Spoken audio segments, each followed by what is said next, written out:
We always win. He's our champion.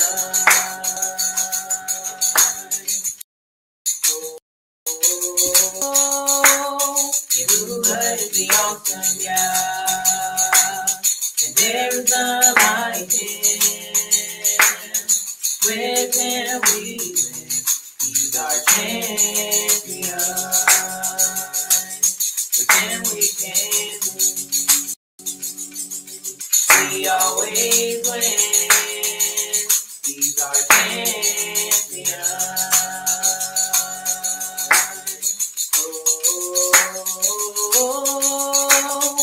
Yahuwah is the awesome God, and there is none like you. With you we live. You're our champion. With you we can lose. We always win. You're our champion.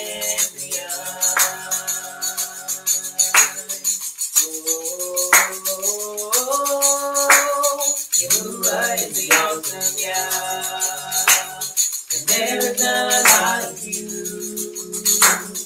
With you we live.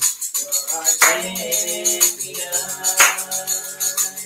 With you we can lose. We always win. You're our champion.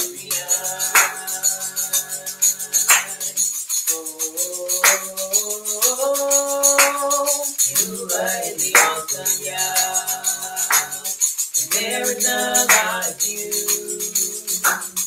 With you we live. You're our champion.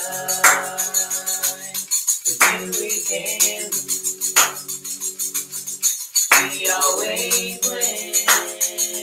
You're our champion.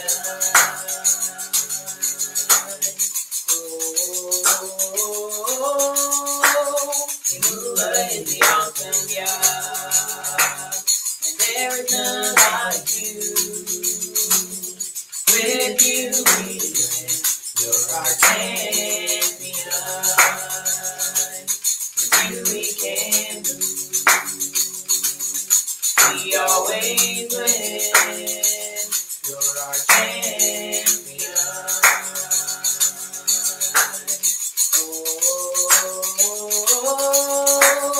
Yahuwah is the awesome God, and there is none like you.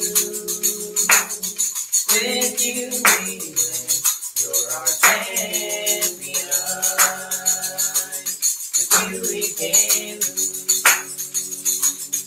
We always win. You're our champion.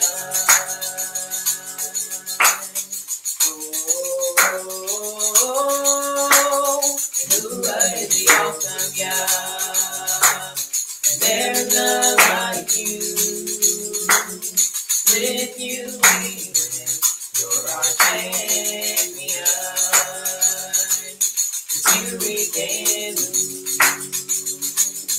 We always win. You're our champion.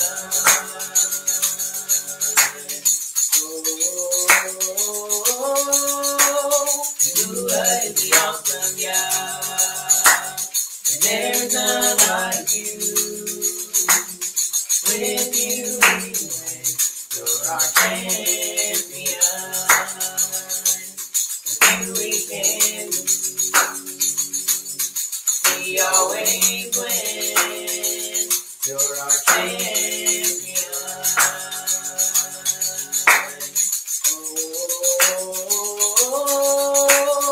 Yahuwah is the awesome God, and there's none like you. With you we live. You're our champion. With you we can lose. We always win. You're our champion.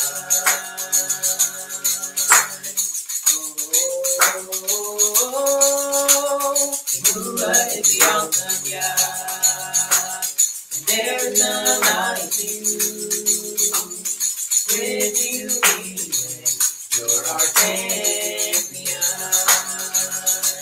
With you we can lose. We always win. You're our champion.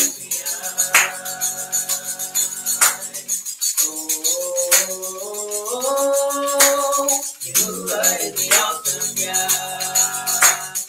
There's none like you. With you we win. You're our champion. With you we can lose. We always win. You're our champion.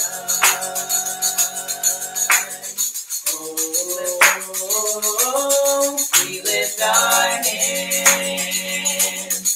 We lift our voice. We celebrate our champion. We sing hallelujah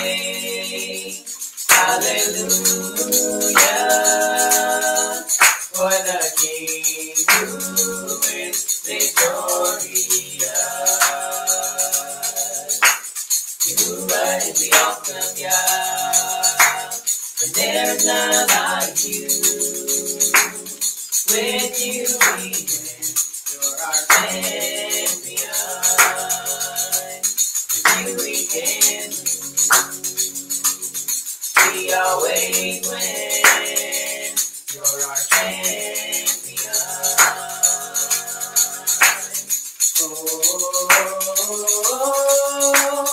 You are the awesome God, and there's none like you.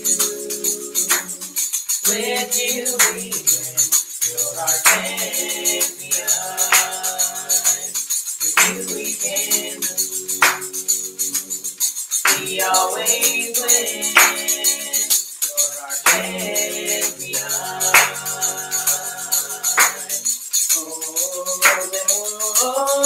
We lift our hands.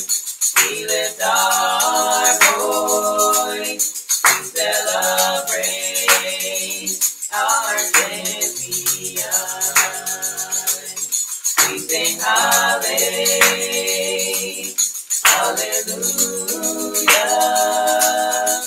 for the King who is victorious. We lift our hands. We lift our voice. We celebrate our champion. We sing hallelujah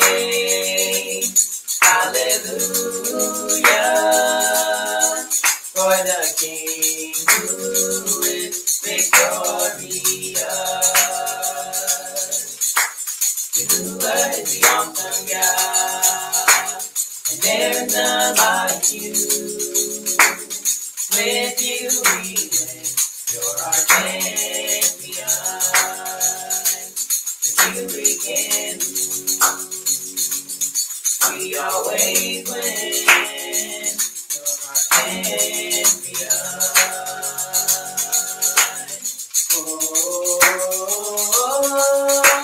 You are the awesome God, and there's none like you. With you we win. You're our champion. With you we can lose. We always win. You're our champion.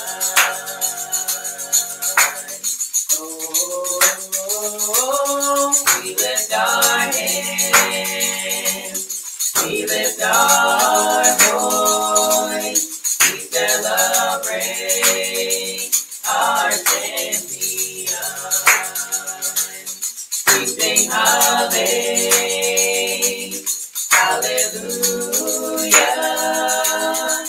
for the King who is victorious. We lift our hands. We lift our voice. We celebrate our champion. We sing hallelujah,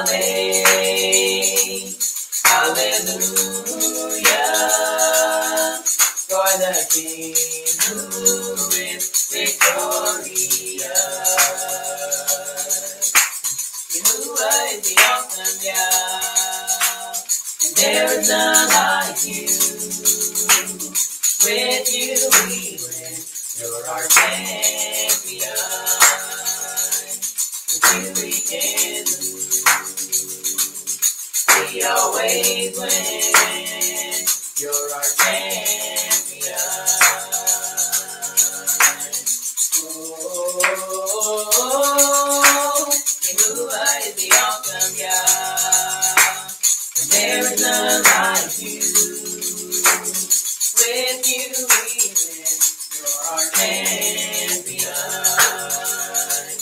With you we can lose, we always win, you're our champion. Oh, Yahuwah is the awesome Yah, and there is none like you. With you we win, you're our champion. With you we can lose, we always win, you're our champion. Oh, we lift our hands, we lift our voice, we celebrate our champion. We sing hallelujah,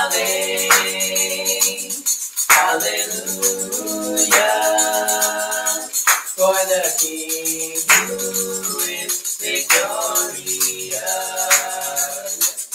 We lift our hands, we lift our voice, we celebrate our champion. We sing hallelujah,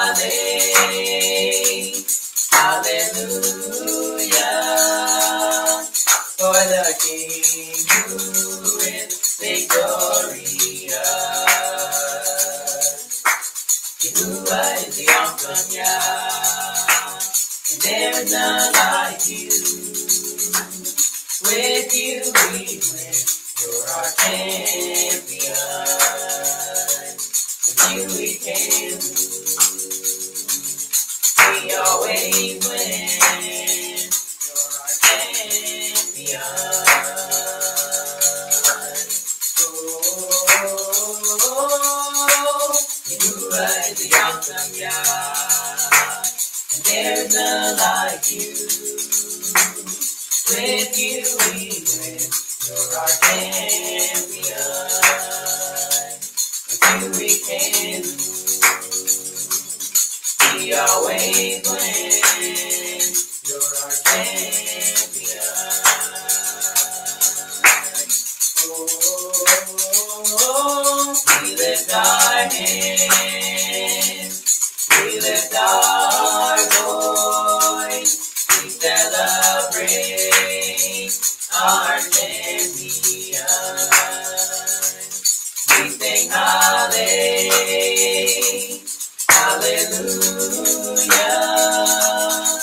for the King who is victorious. We lift our hands, we lift our voice, we celebrate our champion. We sing hallelujah,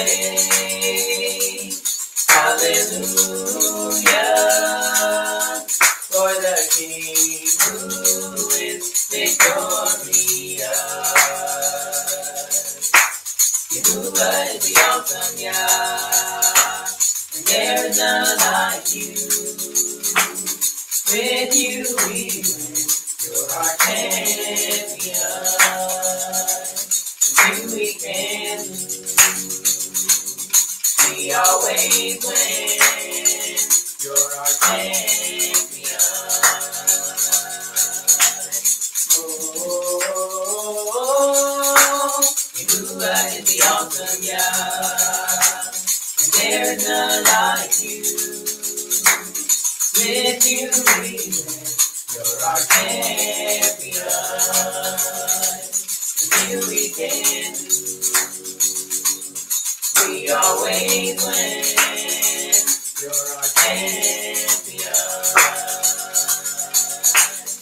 Oh,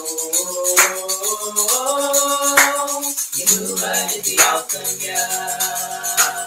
And there is none like you. With you we win. You're our champion. With you we can lose. We always win. You're our champion. Oh, Yahuwah is the awesome Yah. And there is none like you. With you we win. You're our champion. With you we can lose. We always win. You're our champion. Oh, we lift our hands. We lift our voice. We celebrate our champion. We sing hallelujah,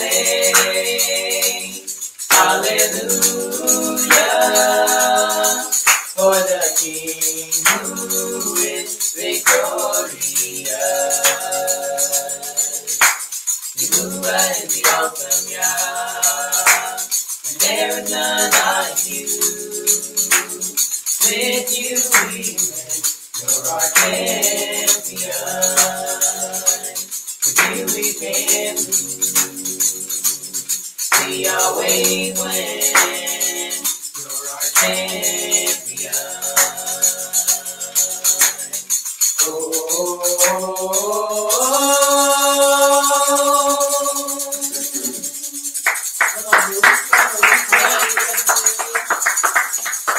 Hallelujah, hallelujah, hallelujah, hallelujah. Come on, everyone, hallelujah. Come on, he's worthy, he's worthy, he's worthy. Come on, hallelujah. Hallelujah, hallelujah, hallelujah. Hallelujah, hallelujah. Come on, he's worthy, he's worthy, he's worthy. He's worthy.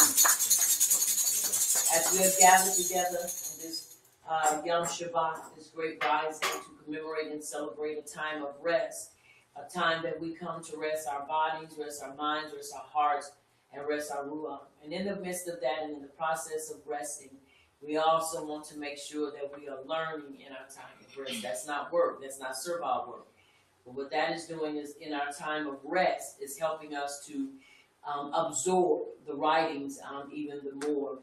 You know, I think it is when you, it's certain things that you can take that they say it works or the effect of it is better when you're in a relaxed mode, when you're in a mode of resting. Excuse me. So it's important that in our time of resting that we take full advantage of it, because when your mind is resting and when your heart is resting, guess what happens? You're able to retain and you're able to absorb what is being said because you're not worried about the hustle and the bustle of the day and all that great stuff. And so it's important that we understand this important time in our lives, a time that we celebrate and also a time that we commemorate. Right. We celebrate the rest was given unto us, and we commemorate the rest that our Yah took on the Sabbath day. So with that, we're going to begin our great rising with the Baruch of the Torah. excuse me, repeat with me. Baruch Yahuwah. Baruch Yahuwah. The Baruch one. The Baruch one. Baruch is Yahuwah. Baruch is Yahuwah. The Baruch one. The Baruch one. For all eternity. For all eternity. Baruch atah. Baruch atah. Yahuwah. Yahuwah. Our supreme one. Our supreme one. King of the universe. King of the universe. Who selected us from all the peoples. Who selected us from all the peoples. And gave us his Torah. And gave us his Torah. Baruch atah. Baruch atah. Yahuwah. Yahuwah. Giver of the Torah. Giver of the Torah. And it is so. And it is so. Baruch atah. Baruch atah. Yahuwah. Yahuwah. Our supreme one. Our supreme one. King of the universe. King of the universe. Who gave us the Torah of truth. Who gave us the Torah of truth. And implanted eternal life within us. And implanted eternal life within us. Baruch atah. Baruch atah. Yahuwah. Yahuwah. Giver of the Torah. Giver of the Torah. And it is so. And it is so. And it is so. Coming from the Abrahamic Covenant Scriptures. Aleph, I am Yahuwah, your power, which brought you out of the land of Mitzrayim from the bait of slavery. Bait, you shall have no other power before me.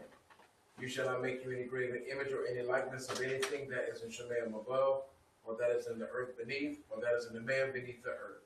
You shall not bow down yourself unto them, nor serve them, for I, Yahuwah, your power, am a jealous power, visiting the iniquity of the Abbas upon the children unto the third and fourth generation of them that hate me, and showing mercy unto thousands of them that love me and keep my commandments. Gimel, you shall not take the name of Yahuwah your power and falsify it, for Yahuwah will not hold him guiltless that takes his name and empties it. Dalet, guard the Sabbath day to set it apart, that Yahuwah your power has commanded you. 6 days you shall labor and do all your work, but the seventh day is the Sabbath of Yahuwah your power. In it you shall not do any work.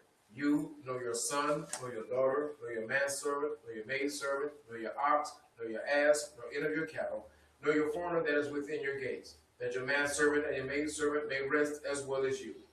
And remember that you were a servant in the land of Mitzrayim, and that you and your power brought you out of there through a mighty hand and by a stretched out arm.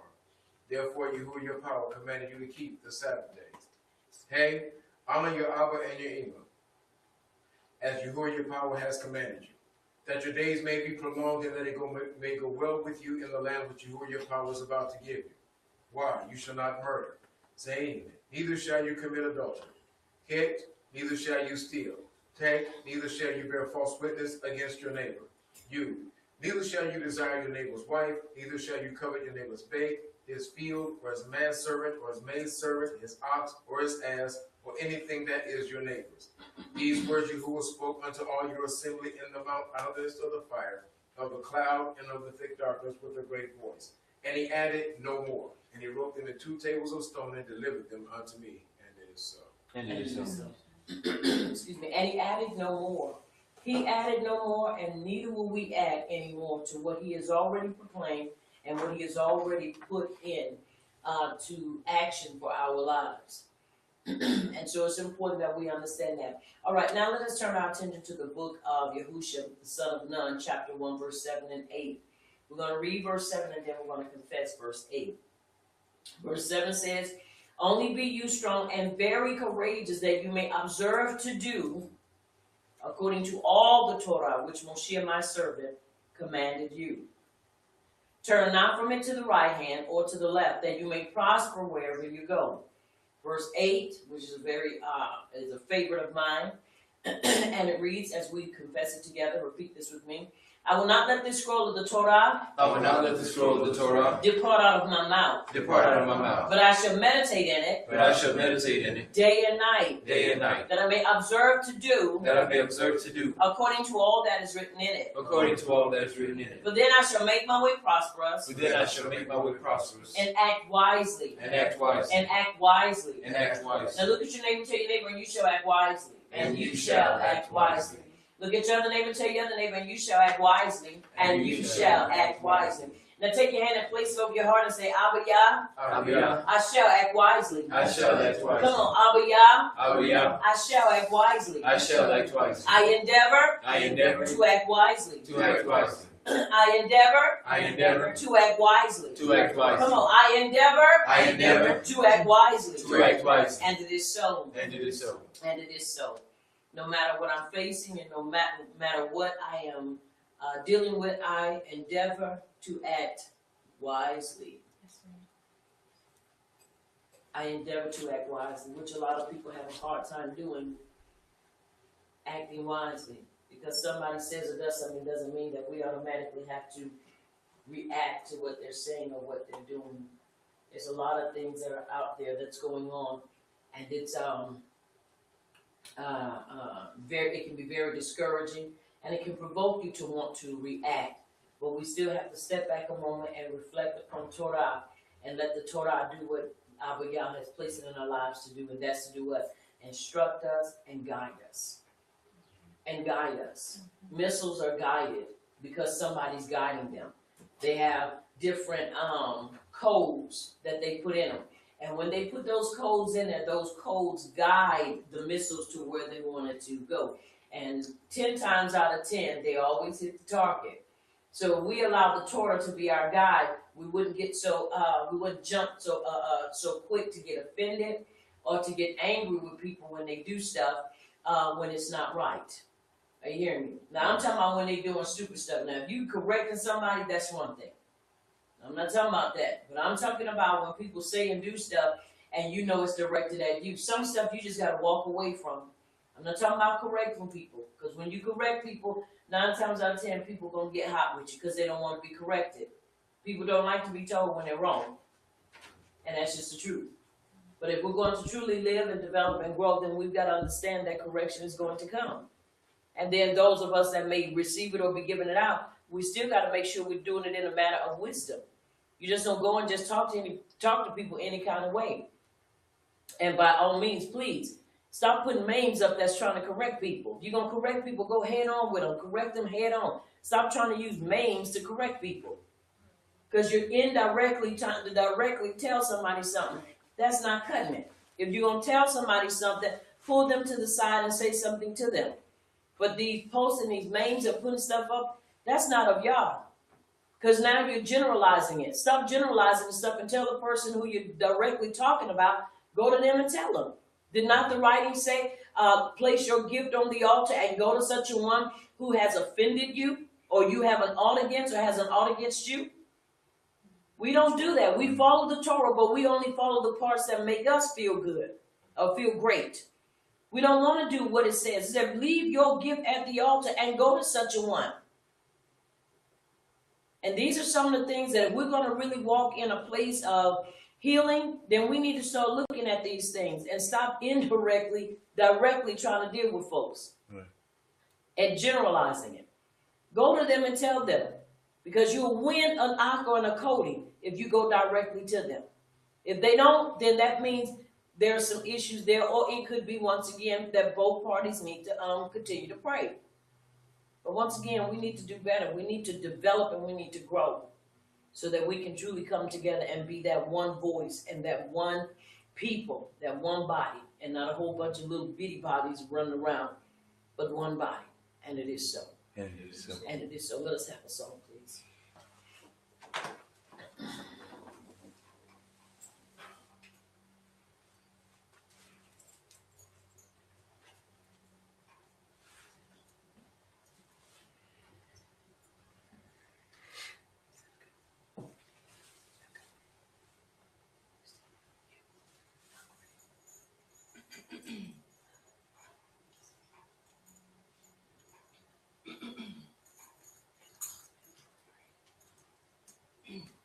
How great is Yahuwah? Sing with me, how great is Yahuwah?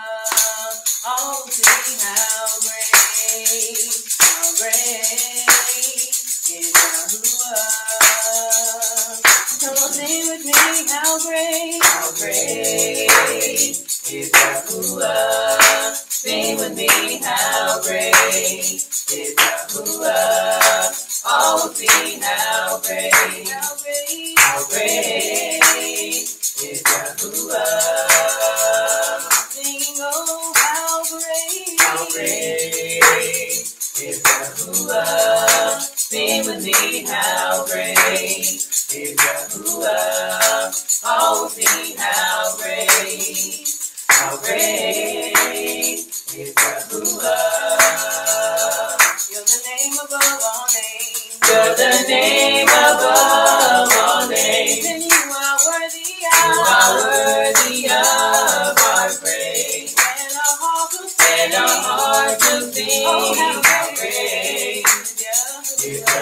You're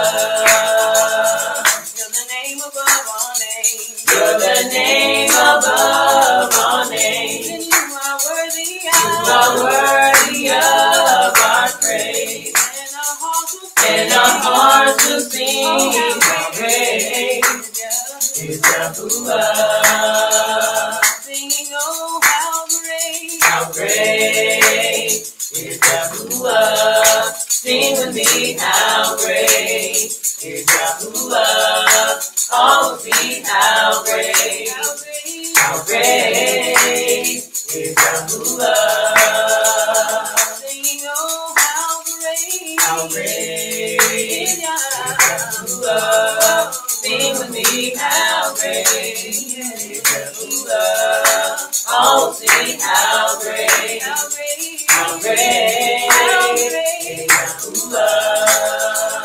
Singing, oh, how great. How great is is Yahweh. Yahuwah. Sing with me, how great is Yahuwah. Oh, sing, how great, How great. how great How is great. Yahuwah. Sing, y'all, sing. You're the name above all names. You're the name above all names. And you are worthy You are worthy of our praise. and our hearts will And our hearts will sing. sing how great is Yahuwah. You're the name above all names. You're the name above all names. And you are worthy You are worthy of our praise. and our hearts will And our hearts will sing. sing how great is Yahuwah. You're the name above all names. You're the name above all names. You are worthy of our praise. And our hearts will And sing. our hearts will sing how great is Yahuwah. Singing, oh, how great. How great is Yahuwah. Sing with me, how great is Yahuwah. Oh, sing how great, How great. how great is Yahuwah. Singing, oh, how great. How great is Yahuwah. Sing with me, how great is Yahuwah. Oh, sing how great, How great. how great is Yahuwah. You're the name above all names. Come on, you're the name above all names. Yes, you are worthy. You are worthy of our praise. And our hearts will sing. And our hearts will sing Oh, how how great. great Yeah. is Yahuwah. You're the name above all names. You're the name above all names. Yes, you are worthy. You are worthy of our praise. And our hearts will sing. And our hearts will sing Oh, how how great Yeah. is Yahuwah. Come on, sing with me. How great. How great is Yahuwah. Sing with me, how great is Yahuwah. Oh, sing how great, How great. how great is Yahuwah. Singing, oh, how great. How great is Yahuwah. Sing with me, how great is Yahuwah. Oh, sing how great, How great. how great is Yahuwah. You're the name above all names. You're the name above all names. You are worthy of our praise. And our hearts will sing. And our hearts will sing Oh, how how great. great Yeah. is Yahuwah. You're the name above all names. You're the name above all names. And you are worthy. You are worthy of our praise. And our hearts will sing. And our hearts will sing how great Yeah. is Yahuwah. Singing, oh, how great. How great is Yahuwah. Sing with me, how great is Yahuwah. Oh, all sing how great, how great, how great is Yahuwah. Sing, oh, how great is Yahuwah. Sing with me, how great is Yahuwah. Oh, sing how great, how great, how great is Yahuwah.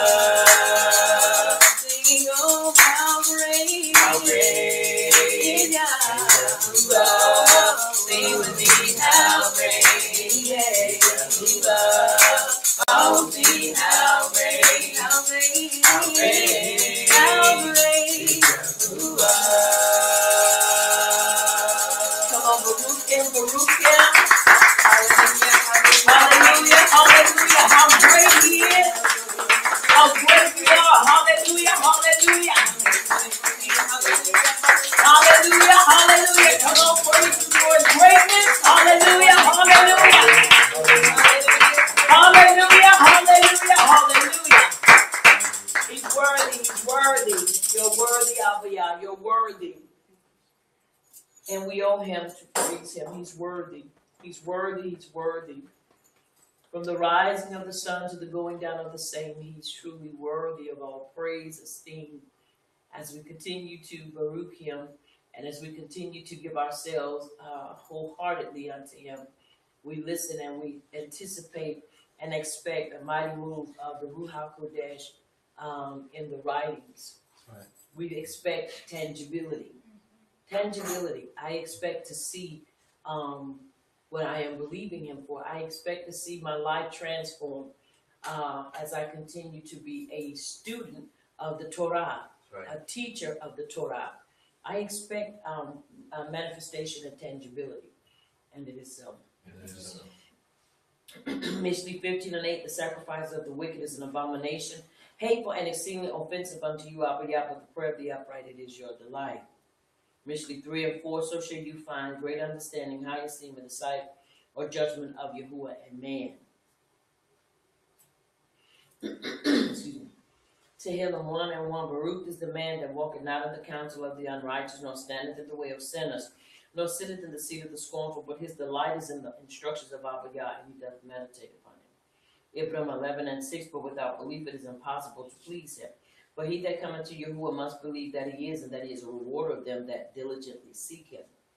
It takes belief to be our obedient, diligent discipline, and it is so. And it is so.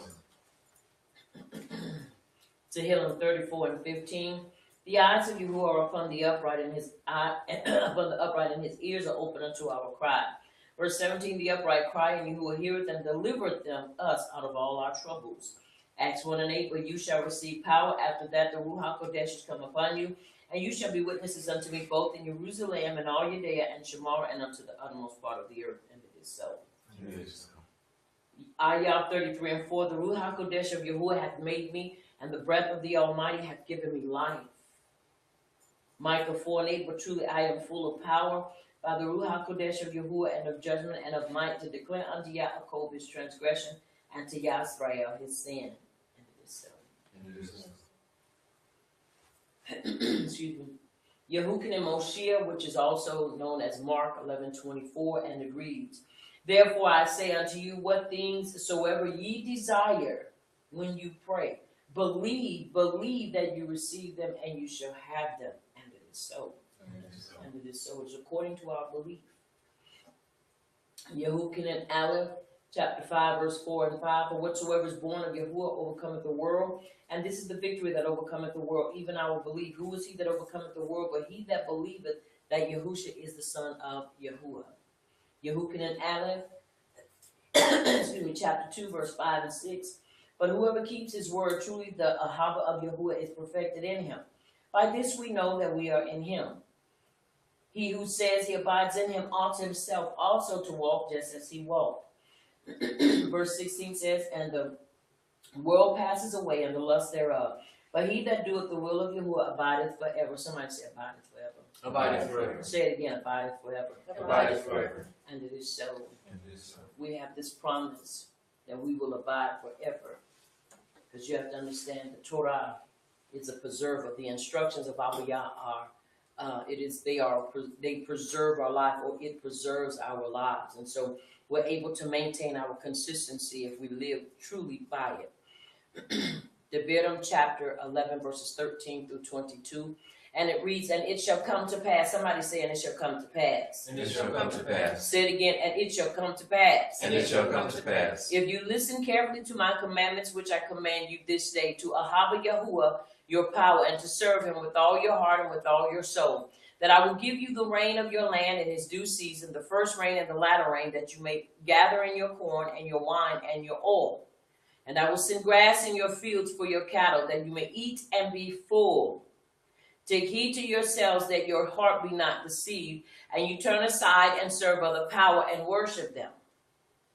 And then Yahuwah's wrath be ignited against you, and he shut up Shemayim, that there be no rain, and the land yield not her fruit.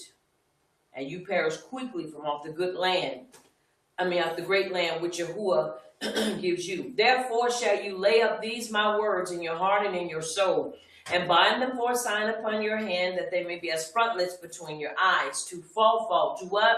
Bind to the mind. Say it again, to bind to the mind. To bind to the mind. Now you have to understand something. When something is bound or bounded to something, that means it is stuck to it. That means it has a responsibility to it. When we give way to Torah authority and bind it to our minds, that what we are not able to do. Watch this, because in our flesh, and even in our reasoning, we may be too weak to do. The instructions of Abba Yah will kick up and will cause us to have the strength to be able to maintain and move forward. That's right. It's just like a person having a dual gas tank. Certain vehicles, especially trucks, have a dual gas tank. And when one tank runs out, they flip a switch and it shifts over, and the other tank begins to run. You have to understand that when things get really rough for us, and they are, and they're going to get even worse, we have to rely on Torah, the instructions of Abba Yah, to help us to maintain a consistent life and a lifestyle that is approved by Abba Yah. So when we get to a point in our lives and we get tired, because I know there are times that we get tired. None of us are immune from becoming tired. This is where we've got to begin to wholeheartedly lean and depend on Yahusha through the Torah, the instructions of Abba Yah. This is why it's important that when people come talking about it was done away, you cannot, because what you can't do away and give away our foundation. Because what and who will we lean on? We wouldn't be able to do so. So it's important that we stay focused. Somebody say stay focused. Stay focused. Say it again, stay focused. Stay focused. It's important we stay focused. Excuse me. Verse 20 says, verse 19, I'm sorry. And you shall teach them your children. Teach what? Our children. The commandments, the statutes, the judgments, the principles of Abba Yah. Speaking of them when you sit in your bed, and when you walk by the way, and when you lie down, and when you rise up. And you shall write them upon the doorposts of your bed and upon your gates, that your days may be multiplied, and the days of your children in the land which Yahuwah swore unto your Abbas to give them, as the days of Shemayim upon the earth. For if you shall carefully, every time we read, Abba Yah continues to give us a warning and also just a nudge with that condition. If is a conditional word. If you shall carefully keep. That means it is conditional. We have to adhere to what he's telling us to adhere to. Right. If we don't, we will find ourselves fighting an unnecessary fight that are basically because of disobedience. Now, we know we're going to fight the good fight of belief, but then there are some things we're wrestling with is because we have been walking in disobedience. Right. And it is so. Verse 20 says, and you shall write them upon the doorposts of your bed and upon your gates, that your days may be multiplied, and the days of your children in the land which Yahuwah swore unto your Abbas to give them, as the days of Shemayim upon the earth.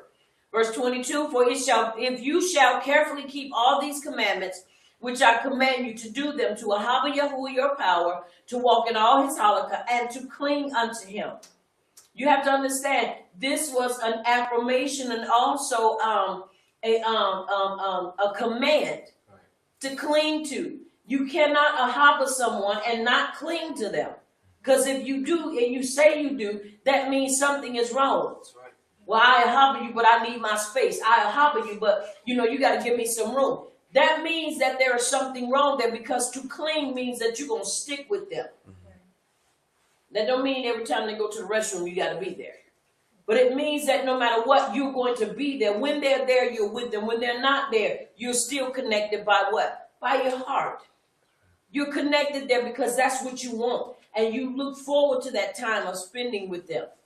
So it's important that we understand, especially in the time we live in when there's so much other stuff being promoted. And it's being promoted as truth, and it is really not true. Let me tell you something. If whatever is being taught to you is not pushing you closer and closer into the Torah way of life, that is not what you want and need at this time. And for as that go any other time. Because you better understand something. What separates us from everybody else is not the color of our skin, not the clothes we wear, but the lifestyle we live based in and upon Torah.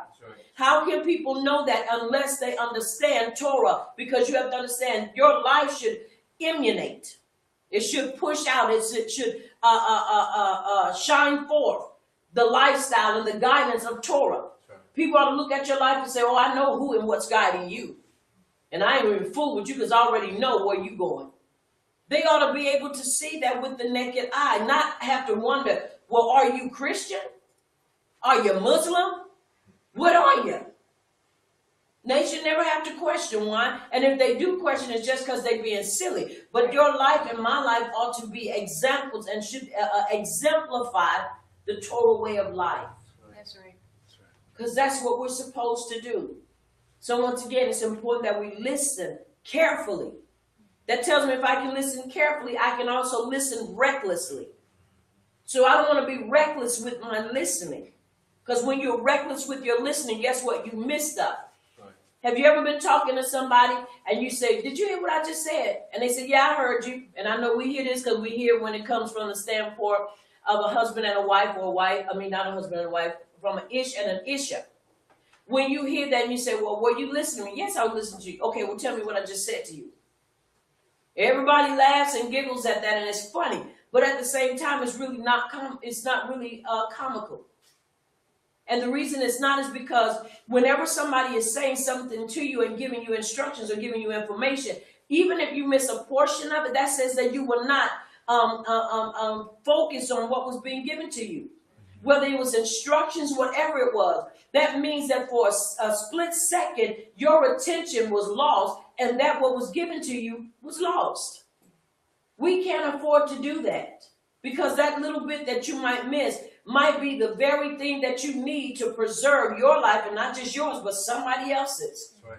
That's why I'm a stickler. If I tell somebody something and I'm looking and I'm like, okay, I don't see what I've asked you to do or told you to do. I don't see that.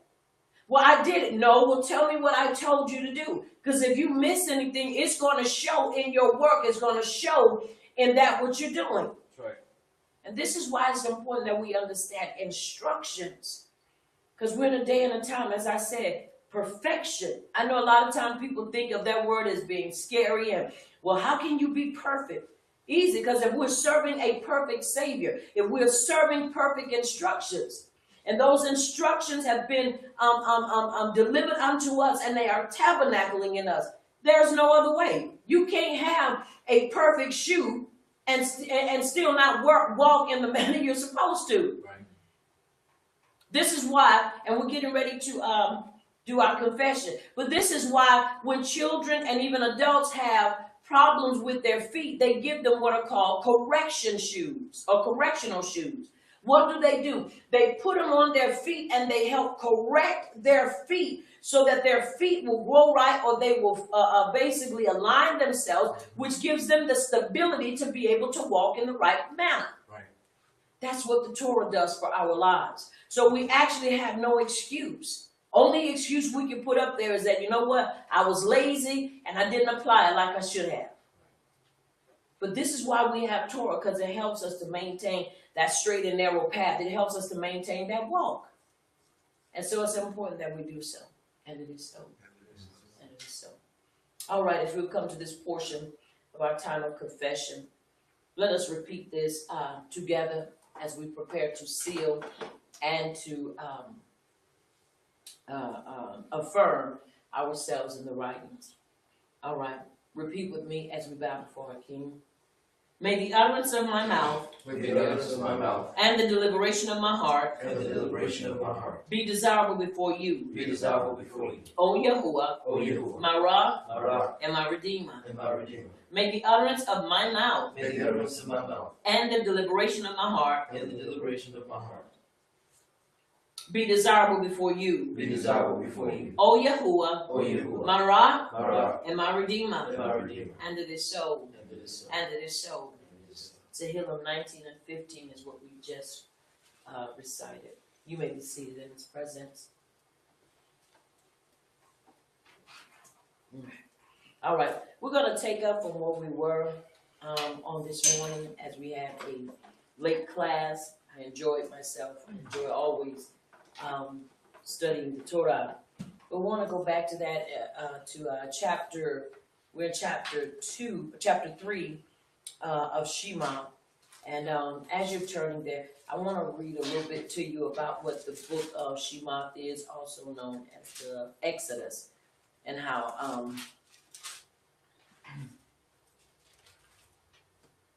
we are seeing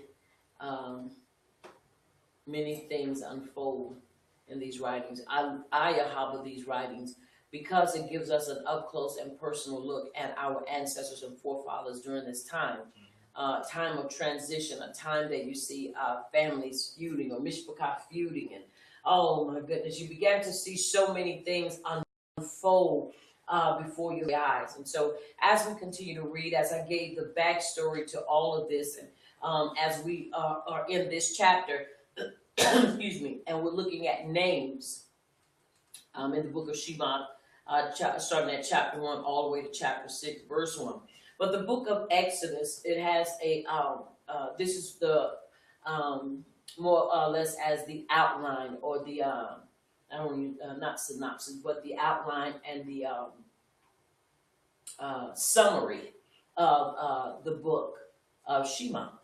And it reads, the book of Exodus, that is the book of Shema, tells the story of how the Mishpachah of Yaakov became a great nation. The book tells of the Israelites' enslavement and subsequent deliverance with the 10 plagues by the hand of Yahuwah. Moshe leads the people out of Mitzrayim, crossing the Red Sea. They arrive at Sinai, where they receive the Torah, while Moshe is on the mountain, and the people worship a golden calf. The remainder of the book describes the details, and construction of the Mishkan, meaning the tabernacle. So we see a lot of things that unfolded in the book of Shema, or in the scroll or the writings of Shema. We see what has taken place, and we see what this whole scroll entails. This is the second book that Moshe wrote. And it's important that we understand the details of the story that's taken place. Now, we know what led us up to this was that we were reading in the book of Yesher, chapter 53, all the way to chapter 55. And we found out a lot of things that had taken place, what caused the children of Yisrael to become a great nation, and in becoming a great nation as the generation of Joseph and his died out. We began to see that there's another group, their children and their children's children, and then we see another Pharaoh who comes in. Now you have to understand one thing about this, which makes this so Ya'apa, is that here it is, Joseph was not just king was not just governor, but he was also king. And not only was he just king over a certain area, but you could actually say king of a Mitzrayim, because he was even a father or an Abba unto Pharaoh. Not only that, but when Pharaoh passed and his son took leadership, Joseph basically was still the leader because he was too young to understand how to govern such a vast place. And so Joseph still was taking care of that the responsibility of Mitzrayim, even though he was himself an Ibram. And so that was phenomenal. Why? Because here it is, we see the things that Abba Yah placed in him and upon him, and even during the time of famine.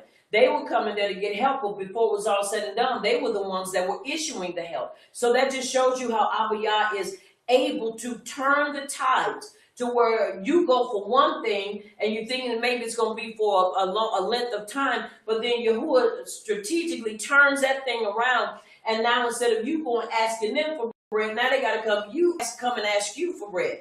And through this, Joseph was able to make power moves and power deals.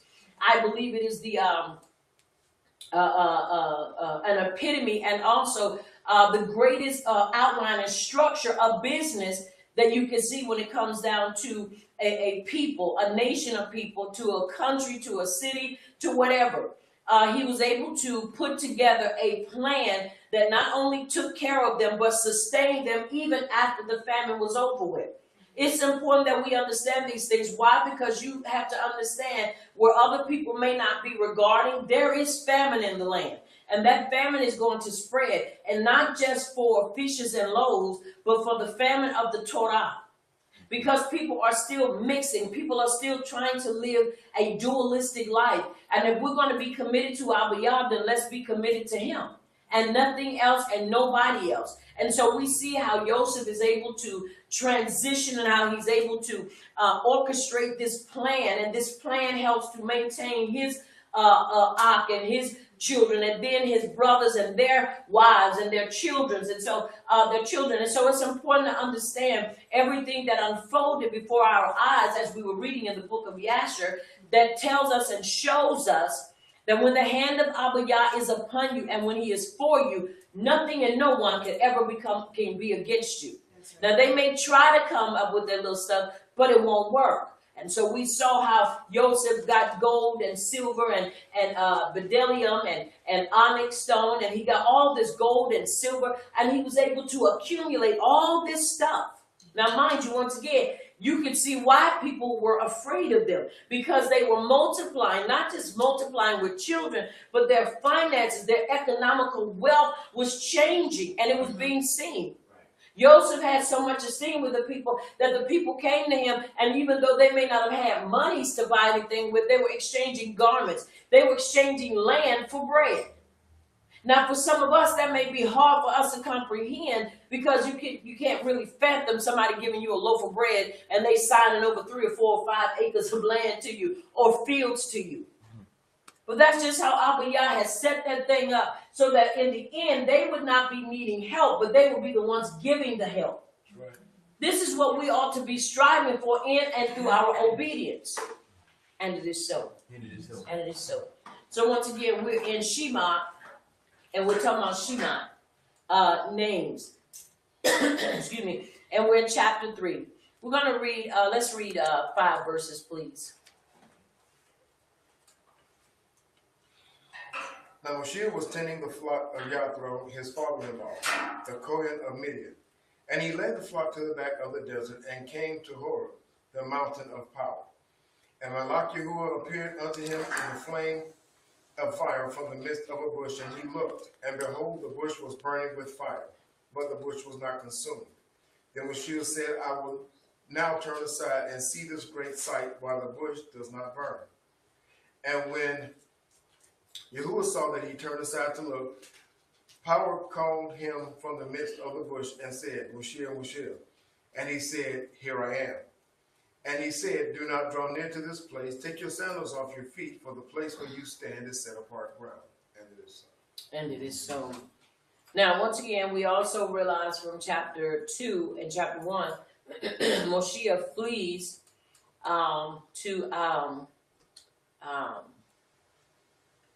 to the mountains. He goes to Midian, to Midian, and he's there. And as he's there, he gets esteem from the Midianite or the priest, and so which would soon be his Abba-in-law, which was Jethro. And he goes and he does what he does, and he became a deliverer that day, because when he got there to the well, it was Zipporah and her sisters, which were shepherdess, and they were there, and they needed to be able to water their flock. And because they were women, And it's just, you just can't dismiss it. They were women. The men felt like they could run them all over. And apparently this is what they have been doing all the time. They would have to go and water the flock. It was basically get up there, let them do all the hard work, then move them out the way. And then they would water all their stuff, and it would be late in the day by the time they would get home. But this time, Moshe was seeing the things that was taking place and the things that were not right. And he stepped in, and he basically allowed them to water their flock or whatever they had. Let me see what they had. Their flock. And so when they would take it, he would to water it. Once again, he stepped in and he helped them water it. And so they didn't have to worry about somebody making their way in line for a long time. And so he stepped in and he did what was in him to do, and that was to be a deliverer. When it is in you to be a deliverer, I don't care where you are or what situation is going on, you just have that ability to intervene and change and bring about change. See, he didn't become a deliverer. He was born a deliverer. That's right. He was born. That was his purpose, to bring the children of Yisrael out of Mitzrayim. And that's what he did. Now, once again, as you look at how this story unfolds and how we see the different things that take place and where he was in a strange land and how he was estranged from where he was, but at the same time, Yahuwah had to put him in a place to where he could remain focused and he could hear the voice and even see the tangibility of the things of Abba Yah. Right. It's important that we understand that. And once again, and so as he was out there and he saw this bush burning, now once again, you have to understand what made this so this different and unique is that this bush did not burn up. Whereas when you're in the desert, anything because of the heat is subject to catch on fire if it's good, dry, and brittle and burn up. But this bush didn't burn up. It continued to burn, but yet your sight, that's why he had to kind of look at it, crossways and sideways, because it's like, okay, wait a minute, this bush ain't consumed. I'm seeing this and I've seen it before, but this bush is not being consumed through fire. Right. And so he turns and he looks at it. And he said, I will now turn aside and see this great sight, why the bush does not burn. And so he's trying to figure it out. Why is this bush not burning? Because Abba Yah has got his attention. Now, right there, I want to take a break just for a moment and look. There are things that Abba Yah will use that can definitely be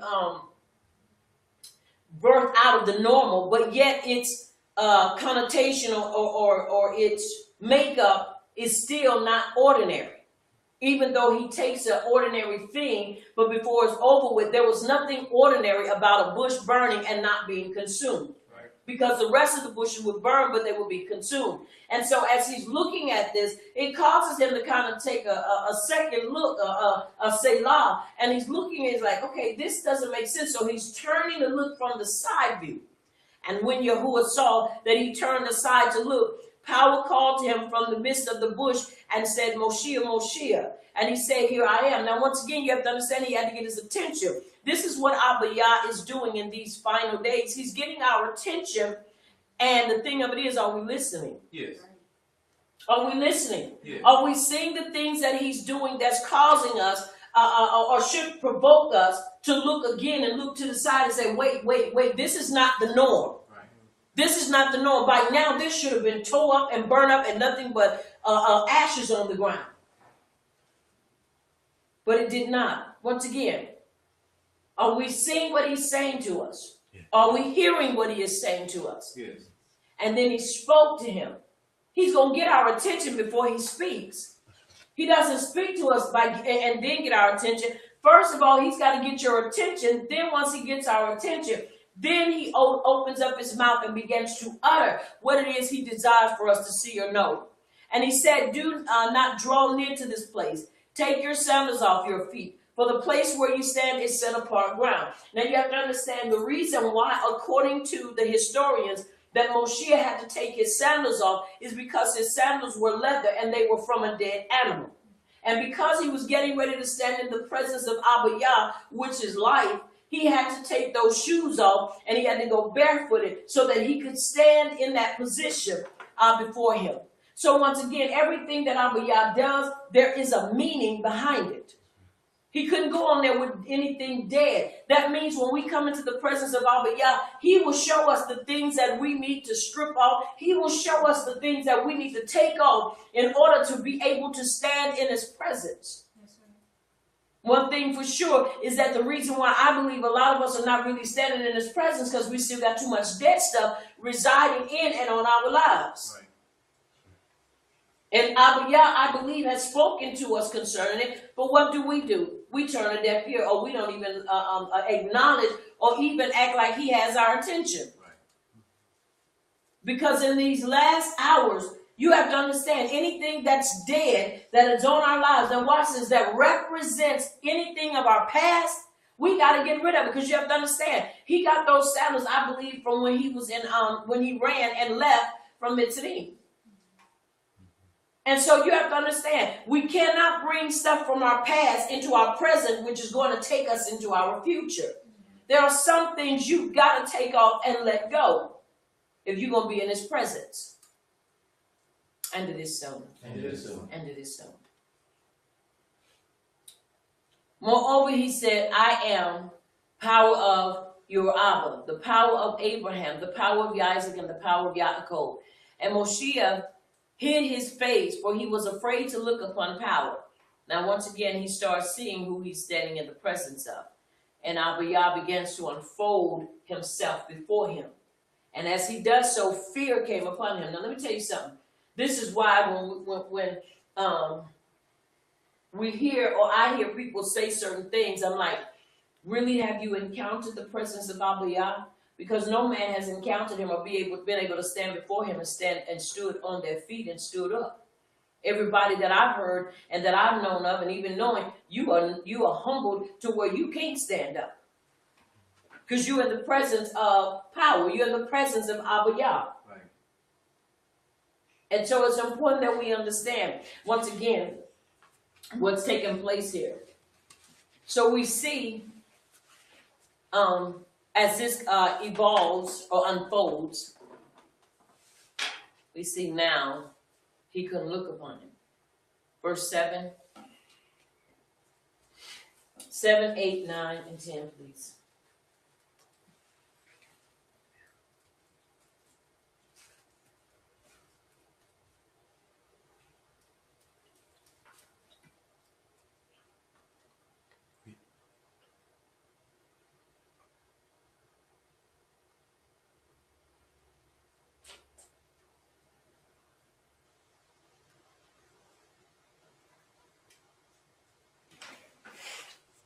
Verse 7, and it reads, And Yahuwah said, I have surely seen the pain of my people who are in Mitzrayim, and have heard their cry because of their taskmasters, for I know their affliction. Okay, hold that real quick. Now, and Yahuwah said, I have surely seen the pain of my people who are in Mitzrayim, and have heard their cry because of their what? Taskmasters. For I know their affliction.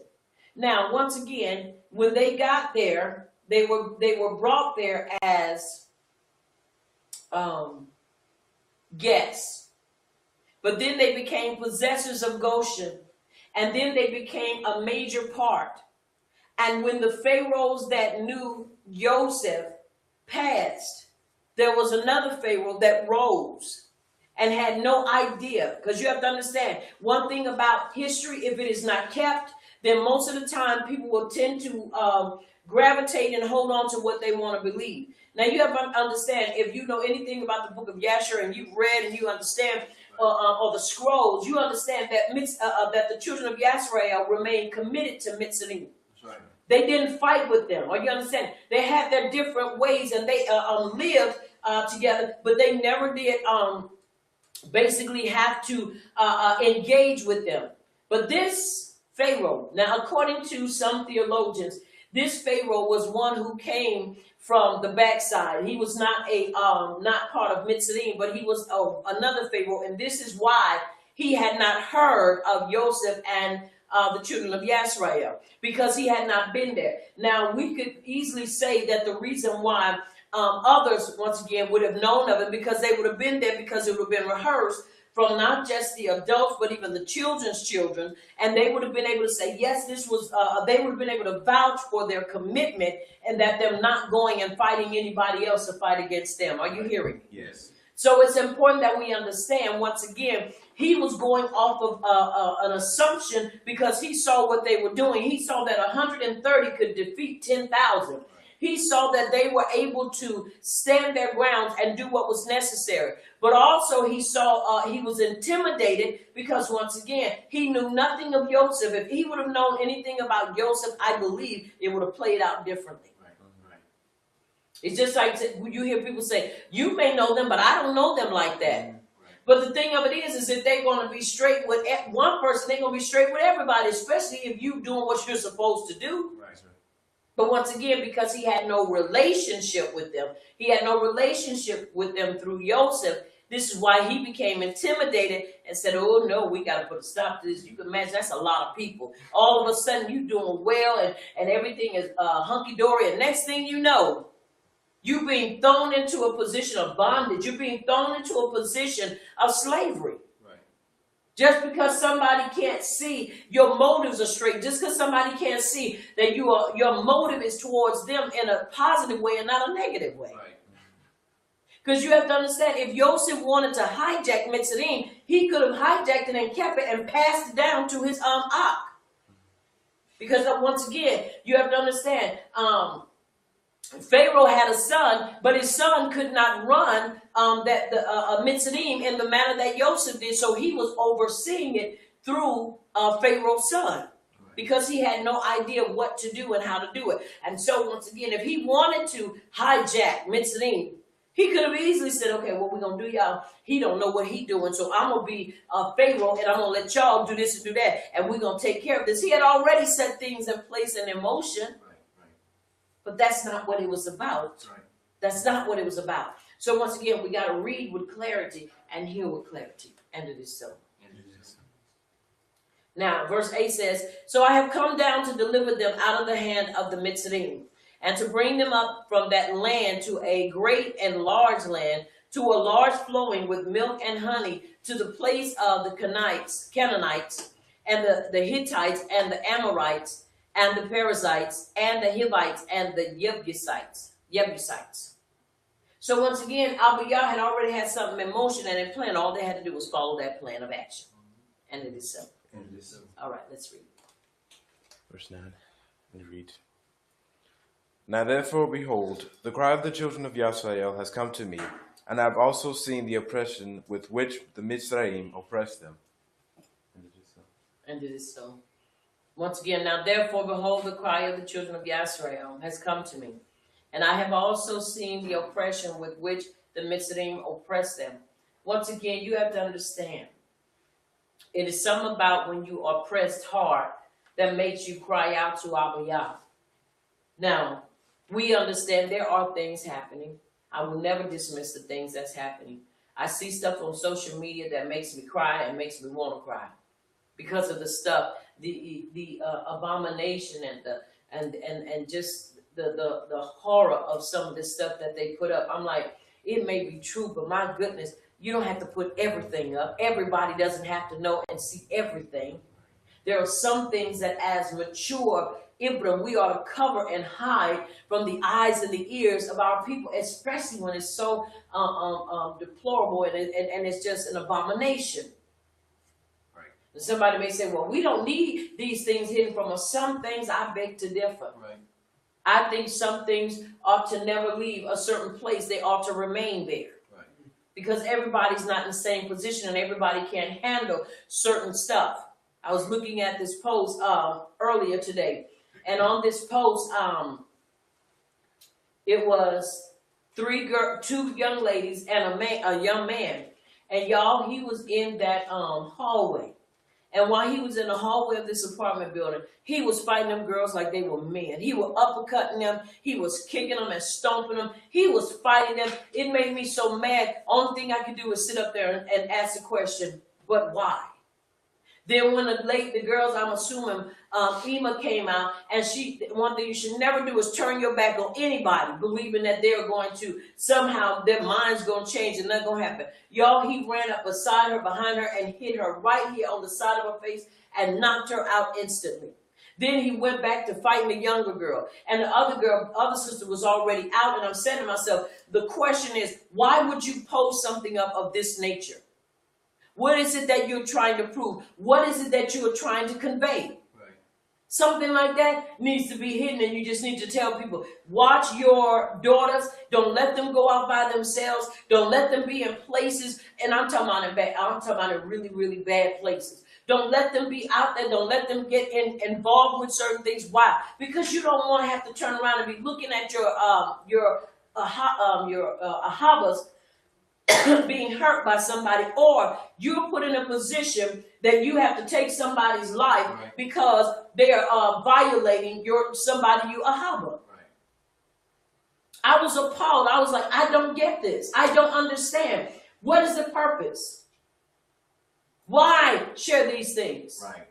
Because once again, is that helping us move forward? Somebody said, well, we need to know what's going on. We need to know, but you don't have to show everybody certain things. Right. Everybody cannot handle that type of graphics.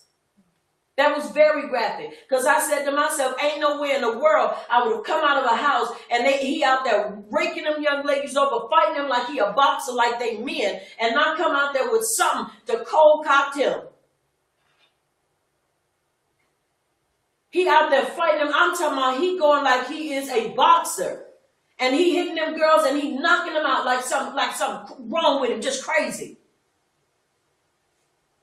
You have to understand, that provokes an emotional outrage. Right. Because now you're looking at this and you're trying to figure out, I know I was, who is this fool? And why would he dare put his hands on these young ladies and then hit this woman and knock her out? And then he was looking like, come on, because I'm going to give you some more. Right. And what no man nowhere near. The one that was knocking everybody out was the original boyfriend. And the whole, like, everybody's family was in on her, so he wanted to take it out by knocking everybody out. That's still, if somebody cheating on you, that ain't gonna make them still do you better. He took it out on everybody. He was beating them he was fighting them like he was a boxer. That thing, I'm serious, that thing hurt me. Because I'm like, why would somebody, and then you post it. That's somebody being hurt behind getting their feelings hurt. Now you have to understand something. Nobody wants to be violated. Nobody wants to be cheated on. I understand that. But that still gives nobody the right to put their hands on anybody. Because what if somebody would have come out there blasted? Right. And I mean, he was fighting them like they were men. I couldn't believe it. I was like, I don't believe this. But yet people post it up for kicks, and then people post it up to see what's going to be the reaction or the response of people. I couldn't even respond to it because I was just blown away. My mouth, it just blew my mind. I'm like, I don't believe this boy is fighting these women like this. And I'm talking about he was stepping back and he hit that girl so hard. I was saying to myself, please, just don't get up, don't move. And the more he fought one, he was kicking them, he was stomping them. That's horrible. And yet, these things are posted, and people think what people need to know. No, what people need to know is that we need to pray for our people. We need to pray. Because let me tell you something. It's going to come a time when the oppression is going to come. We ain't seen nothing yet. We're not helping one another now. We never will. We never will. And what I mean by that, I am saying that we better help and start getting together now, because there's going to come a time where if you ain't connecting with people now, how you going to do it if the internet down? How you going to do it when there is no way to get in contact? So that means wherever you are, you stuck. And if you don't have that type of belief to where you can fight for yourself and fight a belief and also be able to defend yourself, you in trouble. Right. You are in trouble. Because some of the stuff that they post up there, I look and I'm like, I am appalled. Some stuff I'm like, I don't even want to see that. I just go in there and I hide, cover, hide. Now understand, I don't believe in putting my head in the sand, but I do believe there are certain things that we are not to allow to get into our ruach. And that's the truth. And you have to understand, this is what I call mental warfare. Just like you have warfare, this is mental warfare. Because now you walking around all day long, and especially, and I can talk about me. And you trying to figure out who did that and how can you bring some restitution to that? How can something be done to fix that? Once again, these things are horrible. Because I'm telling you right up, straight up, ain't no man putting their hands on my daughters. That ain't happening. Because first of all, they know how to defend themselves. Second of all, they're going to have all of us to contend with. And I'm telling you now, I'm not doing no talking. None whatsoever. But this is what's going on. Then if you don't have that, you got all kind of other stuff going on the internet. To a degree, it is a baruch unto us, but then at the same time, it becomes a curse. Because we don't realize or know how to really utilize the internet. Right. Just because it's out there doesn't mean that we've got to be a promoter of it. Right. Why am I going to promote this? You got people promoting that, promote this. Stop promoting it. If you stop promoting it, you won't give it life. Because can't nobody see it. And guess what? Now, I ain't talking about warnings. I'm talking about genuine, authentic warnings. Now, if you're going to warn, and I'm talking about warnings of Abba Yah, not this stuff people putting up, trying to scare people half to death. This going to happen, that's going to happen. And it's 2-year-old news. And you still running with it thinking it's new. Once again, this is nothing but they're playing these games, and you better know they're doing this to basically categorize us and basically do a statistics based upon who will grab on to what, who will believe what, who will respond to it, who will react to it. They know exactly where you are. They know exactly where I am. And when I post, when I don't post, they know when I pull a post off. They know when I like it. They know when I don't like a post. So why give the enemy more ammunition? Right. He already has enough. If anything, strip him of his authority. Strip him. Stop sharing that mess. You're gonna share something about somebody today. Look, y'all, we need to stay on this, y'all. We can't afford to get off the wall. We can't afford to get down and stop. Work with our swords in our hands. We gotta be geared up and ready for battle. Because you don't ever know who you're going to have to draw on or who's going to draw on you. Right. And that's just being real. We put up the stuff about police. Now everybody's scared half to death about police. Help my mouth, Abba Yah. About police. Now every time a police get behind you, you scared. Every time a policeman drive by you, you about scared half to death. Exactly, propaganda, because they know what they want to do. They want you to get out and be stupid. Some of them want to see that you're afraid of them. So what do? We get it. Y'all, look what happened. You start thinking, non-stop. What we need to do is be praying and say, no, we're just going to put it out there. Y'all, we need to pray because they added again. Right. But you are basically playing into the mental war. This is a mental war. Because now that's burned in your subconscious. That's in your brain. You see that. And if you're any kind of person that has compassion or a passionate person, that stuff burns and sticks with you. And I don't know about you, but there are times you be fighting back. I know I'll be fighting back the tears because I'm trying not to cry, looking at a post saying, what else can I do, Abba Yah? But pray. Pray that our people would turn and that we will come together some way, somehow, and that we would do this thing on a global scale, not national, on a global scale. To where we unite not to fight each other, but the enemy of our belief. It's time that we do these things. We have to look at them as they are our examples. This is why I read this every Sabbath. Because they are the examples of what we're supposed to be and how we are to live by Torah. And if we see ourselves drifting away, remember what drifting away causes to happen to you. When you drift away, what happens? You get in trouble. It's just like a boat that's away. Right. If it has no what is it, rudder, it ends up hitting hitting the sand or getting stuck or going into shallow water. And if it gets into shallow water, then what ends up happening? You end up getting what is it called? Grounded. And so now you can't go anywhere. It's time out for getting grounded. And we don't realize sometimes everybody cannot handle that type of information. Right. It's tight, but it's right. And most of the people that say, oh, I'm ready, I can deal with it, are the main ones cannot. That's why they be acting all silly and can't come back on. You see them on, then you don't see them on. Then they mad at everybody. Well, when I need this and need that, now they lashing out at everybody. You start thinking, that's because you done got something in your ruach that you can't get out. And now you're struggling with this. Then you feel like you can't talk to anybody because when it's all said and done, really, we don't know each other.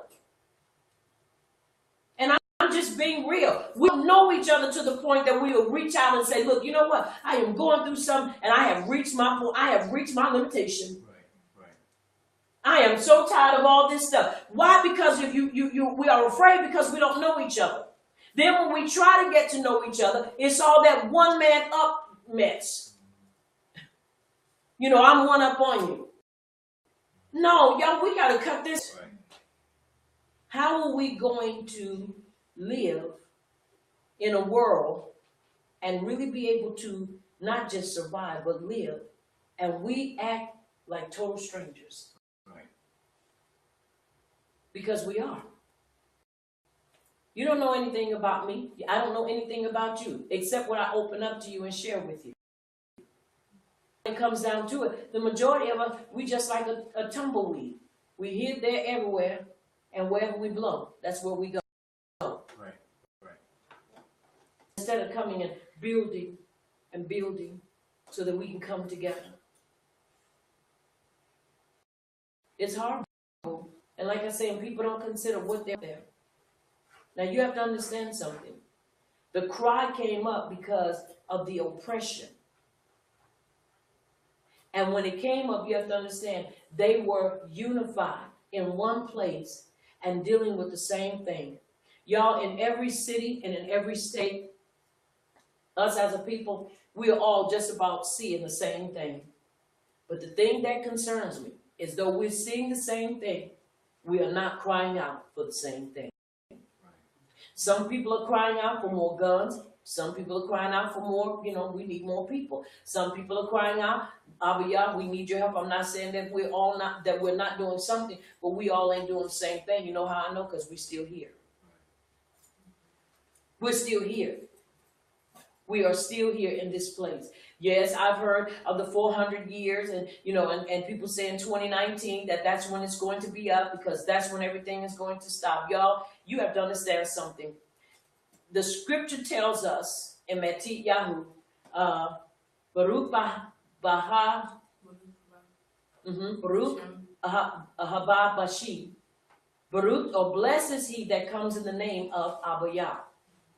Until that comes out of everybody's mouth and we are of one accord, where are we going?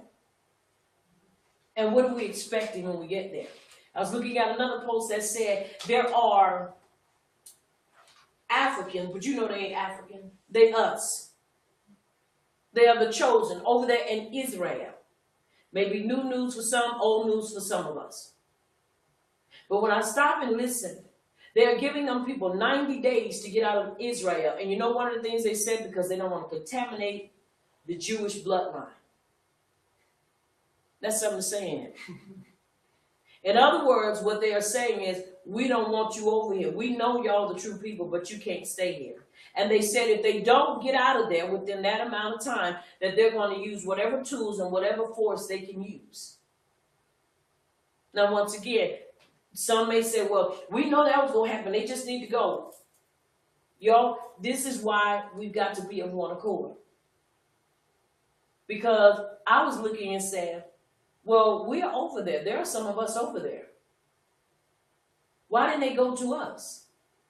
Why would they go slap dab into the city instead of going to those of us that are already there? That's a question that I have. Why? And why is it that we are affected in some places and some places we're not affected? But yet we are one people. If that affects you, it should affect me as well. They sitting up in there and people face, and we're going back to the writings, but once again, my whole basis is trying to get us to understand that the cry has to be the same cry. And that they're over there, and there are people waiting for them at the gates, at the border, telling them, nigga, go back. We don't want your black selves here. Then the ones that are living there, and I'm just being straight up, and the ones that are there, they go in the stores, and mobs of them follow them, and all up in their face, hollering and screaming, you don't belong here, this is our land. So thinking, well, if it's yours, why are you scared I'm here? That lets you know it's not yours, and you are afraid that the moment I take occupancy there and I begin to claim it, then now you ain't gonna be able to do nothing about it. But there is a time that all of this is to come to a head. But they're sitting up there, some of them, being ridiculed, being threatened. I'm sorry, I'm not that one.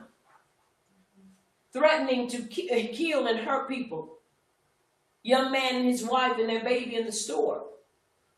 And they all surrounding him, all in his face. And I'm talking about if he would have puckered his lips, they would have kissed him. Y'all, no. No. And so you see these things, once again, what does that cause? Once again, mental warfare. Because they want to make sure we get so angry that we lose ourselves and we lose our composure to where we start acting out. Right. This is why we got to have Torah as our guide and as our keeper. Because we'll act wisely, even when we're in conditions and situations that provoke us to want to do something else. Once again, it's important that we understand. But all of this is pushing us towards what? One cry. One cry. Because we're going to get tired of being oppressed. Right. And when we get tired of being oppressed, it doesn't matter if you're in Texas. It doesn't matter if you're in Louisiana. It doesn't matter if you're in South Carolina. It doesn't matter where you are. It's going to be one cry, and that one voice is going to reach Shemayim. And Abba Yah is going to change the time, and he's going to help us. But until that time comes, y'all, we're going to continue to go through. In other words, when you go on social media, boy, everybody talking the same thing. Boy, everybody's saying the same thing. We can't see that now. It's really not where I'm looking at. And I know I'm not friends with just two people. And these are not just anybody. These are Ibram. And even on other people. I'm looking and I'm seeing that cry is not one. We're not crying out for the same things. But I'm telling you now, either we're going to do it voluntarily or we're going to be made to do it. We're going to volunteer to cry out for deliverance or we're going to be made to do it. One way or the other, that cry is going to come up out of you. That's right. And it's going to come up out of me. That's right. I prefer to do it without having to be made to do it. But either way, it's coming. And so it's important that we look at what's going on and what caused their deliverance to take place. We're not just waiting for a time to get to us. We're waiting for our people to be one. And it is so. It is so. Verse 10 says, come now, therefore, and I will send you to Pharaoh that you may bring my people, the children of Yasrael, of Mitzrayim. 11, 12, and 13, please. 11, 12, 13, and 14.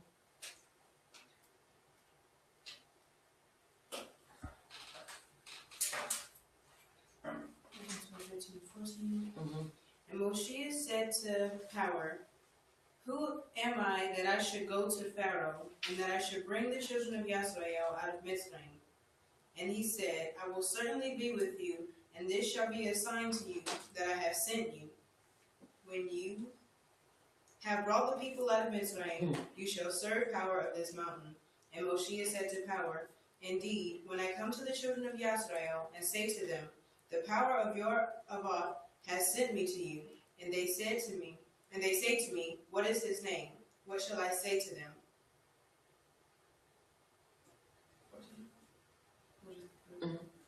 Verse 14. And Power said to Moshe, Ayah Asher Ayah. And he said, "Thus shall you say to the children of Yisrael, Yah has sent me to you." And it is so. Now, once again, let's look at this, and I try to cover every detail so that we can truly see and be encouraged to listen attentively and carefully. Right. And Moshe said to, he said, and he said, "How shall I go to Pharaoh, and that I should bring the children of Yisrael out of Mitzrayim?" Now listen what he said to him. And he said, "I will certainly be with you, and this shall be a sign to you that I have sent you." He said, "When you have brought the people out of Mitzrayim, you shall serve power on this mountain." Two things. When you brought them out and you on this mountain serving me. Are you hearing me? Yes. In other words, just go ahead and stay focused, because that's the only sign you're going to get. Right. Them coming out of there. Them coming out and you being at this mountain. And Moshe said to Pharaoh, "Indeed, when I come to the children of Yisrael and say to them," because remember now, you have to understand, this is experience that he's talking from. He's talking to Abba Yah, but he's talking to him from experience dealing with his own people. Because remember when he went and he told the two Abru, he said, "Why do you fight among you?" And they asked him, "Who are you? Who made you prince over us? Who are you to tell us what not to do?" So he automatically understood, I need to be able to tell them who has sent me, because if I go in my own strength, they are not going to receive me. Because they didn't receive him. That's why he fled, because of what they saw and because of what they had done. Right. Now, once again, we know that most of the time when you're trying to talk to people and you're trying to tell people, whether it's your mishpachah or whether it's anybody else, and you're trying to tell them something about Abba Yah, and you're talking about you got to come out of that and you got to leave that alone because you know your life has to change, and you try to give them all that, and then the first thing they say, "Well, who told you that?" You got to be able to tell them without a shadow of a doubt, who is it, that has told you or has provoked you to do what you're doing. And it is so. And it is so. And it is so. Now listen what he tells him. And Moshe said to Pharaoh, "Indeed, when I come to the children of Yisrael and say to them, the power of your Abbas has sent me to you, and they say to me, what is his name? What shall I say to them?" Because now remember, all the generations that were before them has already gone and have expired. Are you understanding me? Yes. This is a whole new generation. This is a whole new group or breed of the family of Yaakov. Another generation. So he's got to tell them, who shall I say? Now he didn't say tell him Yahuwah. This is what he said. He said, Pharaoh said to Moshe, Eheya, Ashar, Eheya. And he said it again. Whereas in some renderings it says, I am that I am. That's not what he said. And he said, thus say to the children of Yisrael, Eheya has sent me to you. Now let me show you something. Once again, because in some of the renderings, it says, I am that I am, but that's not what it was referring to. Are you hearing me? Yes.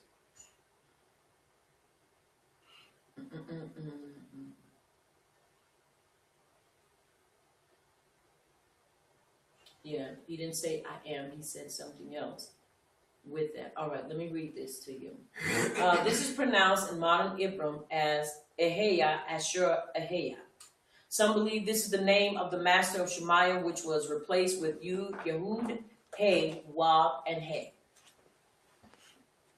However, so far we do not have any such evidence to validate this claim. In our opinion, we pronounce this text as the Yah, that was the Yah. The word is spelled Aleph, He, Yud, He. The Aleph is the signature of the Abba as the source of all things, who is defined as the Keter in the Sephirotic tree. Now, once again, that's something else, but I want to read the whole concept of this. The He is the term for the, but in the tree, it is the reference attribute to the Koma, which is wisdom and represents Yah. Therefore, the first character is for the Aleph of the Abba's signature, the Son revealed, and the second character, He, followed by the Yud, and He forming Yah. revealing Chakma and Keter in the middle pillar of the Tzedek son Yahusha, through whom we can go to the Malkut, which is kingdom, and this is Sod or Yesod. In ancient Hebrew, it does not translate to I am, but the Yah as Haya. So I am the Yah would be the pictograph. Now you see in this you would see the little man standing up, and then you would see the Y, and then the next man, and then you would see the Y that's going the long way, and the arm, almost like an arm, which would give you that. Now and it also says that he gave that same in Yehukanan 8 and 5. He gave that same signature. Now let me see, down here. They wanted to stone Yahusha for blasphemy. He said he is Yah.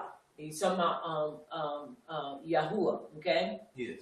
Now once again, in our opinion, this is pronounced the Yah. So he didn't go and tell them I am that I am. He said the rest of the part, and I believe that most of the time when they leave off the other portions, because they themselves, when they translated it, didn't understand, and so by not understanding, they just said, well, we just tell them to say I am that I am, instead of bringing the full or fleshing it out. What he says, excuse me, it translated the Yah as Haya. So I am the Yah is what it would say. Okay? And not I am. Once again, you have to understand, why would they leave that out? Because once again, if you want to cover up certain things and you want to make things invisible, right, start changing up the lining. Start changing up the foundation. Start changing names and start removing things out of place. So now they would have a argument, which we know is really not an argument, but they could justify why they won't use the name Yah if you remove it. But if it shows that he said, I am the Yah, or I am Yah, so I am the Yah, once again, there would be no reason for people to say there's another name for him. Right. Because when he sent him to Pharaoh, he told him what his name was. I am that I am is not a name. That's a statement. Are you understanding me? Yes. But when he said, I am the Yah, he's telling him to tell him who I am. I am the creator of all things. Are you understanding? Yes. So it's important that we understand, so that we know when we're talking to him, we know we're saying, no, we know his name. And there is no way that you can misunderstand that except you willfully just do not want to walk in truth. Right. All right, let's read 15, 16, 17, 18.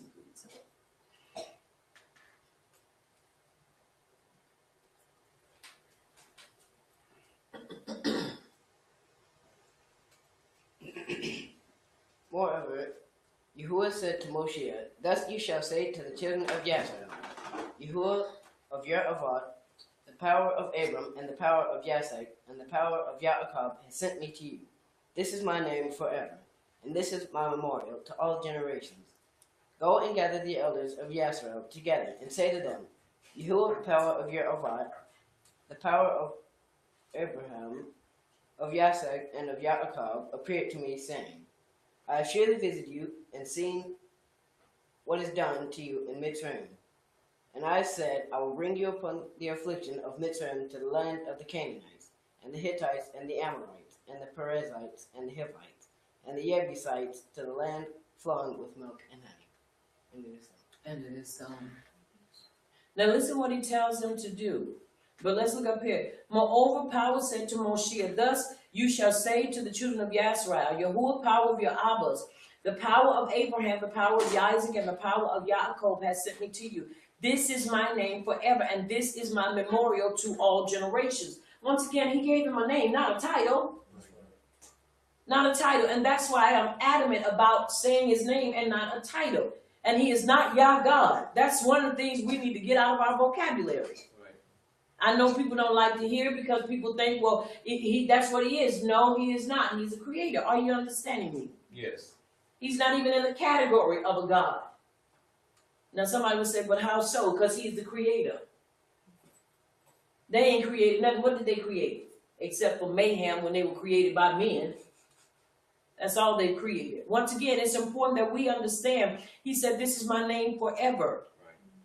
So if he tells us this is his name, and that's what he's saying, then that's what we're supposed to lean upon. That's what we're supposed to rest in. Are you hearing me? Yes. All right. Now let's look at this. And once again, you know they took it out of the writings because they didn't want people to be able to really know the name. You conceal the name, you conceal the identity. And look at what he says. And then he tells them now, he says, now, go and gather all the elders. Go gather the elders of Yisrael together and say to them. Now you have to remember, the elders were those that were closer to the generation of the sons of Yaakov. Are you hearing me? Yes. So he had to go get them. Why? Because he had to get things together. Once again, my question is posed, and the reason why I pose it is because as a people preparing to leave, who's calling on the elders? Who's setting the place to where we all need to get and be so that we can be there as a unit and be there as one people? So when he comes and gets us. Right. Who are the elders that will be called upon to help set things in order? This is not a one-man show or a one-woman show. It ain't a show at all. But who are the people that have been called upon to prepare to get this stuff together? One, is sad, but you got too many people that have gender issues. Two, you got those that don't have a problem with gender, but we kind of stay on the outside of that commitment because we don't want to really be committed to nobody or committed anywhere. So you got us all over the place like an ant hive that's been disturbed. So we're kind of all over the place and we're in different places. And so when you start talking about, hey, we need to grab this and we need to come together. Well, he don't have enough of clout on him. Well, she ain't been in long enough. Well, she don't want to debate or he don't want to debate. So we really ain't got enough. And we start looking at the craziest things in the world instead of saying, y'all, we need to come together on a platform as a people and unite us. What are we doing to unite us? Right. You got people celebrating Peshat in different areas at different times. But we're all Ibram. You got people in different places and locations saying, well, I'm a do it at home. This is my first time or my second time or fifth time or 100th time. And I'm going to do it at home because that's just the way I feel. And I feel more comfortable. Right. It ain't about your comfort or mine. It is about us unifying and uniting.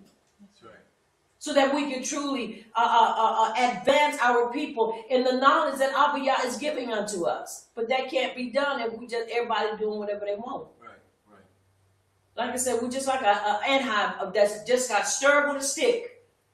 And we've been stirred like this for a very long time. So when you get to talking about people coming together, unless they have I don't want to say that, not an ulterior motive, but unless there is something that they want and they're going to get from it and it's going to put them in a seat of notoriety or where they can be seen, most of the time they won't even be a part of it. Right. You put ideas out there, yo, we can do this and do that. You don't hear from nobody. Why? Because you ain't in the spotlight. Right. This ain't about spotlight living. This is about bringing our people to a place to unify so that we can be of one accord. Right.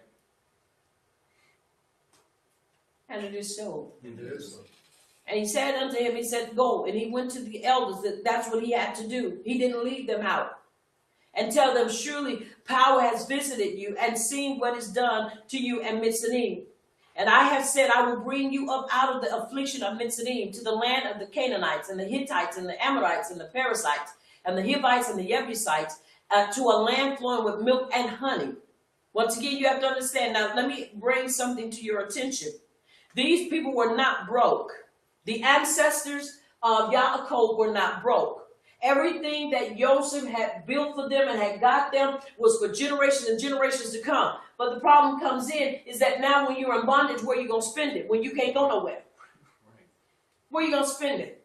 And you have to understand, even at that final place when they were asked to borrow all that stuff, that wasn't because they didn't have it. It was because that was what was going to bankrupt them, because Joseph is the one that started that ball rolling. He started that ball rolling. And they just finished it out. It was not like they needed it. But Abiyah said, now get it. Because we're going to shut this thing down completely. Right. And if you notice, they have not resurrected. As far as a tour site. People go over there. Yeah, you got places in Mitzrayim where people, they live. But for the most part, ain't nobody really living over there. Right. That's why you got them over there touring the pyramids and touring certain places. Because they're making money. But they don't have any money. Because Yahuwah, through Joseph, made sure of that. But once again, it was not like our people didn't have anything.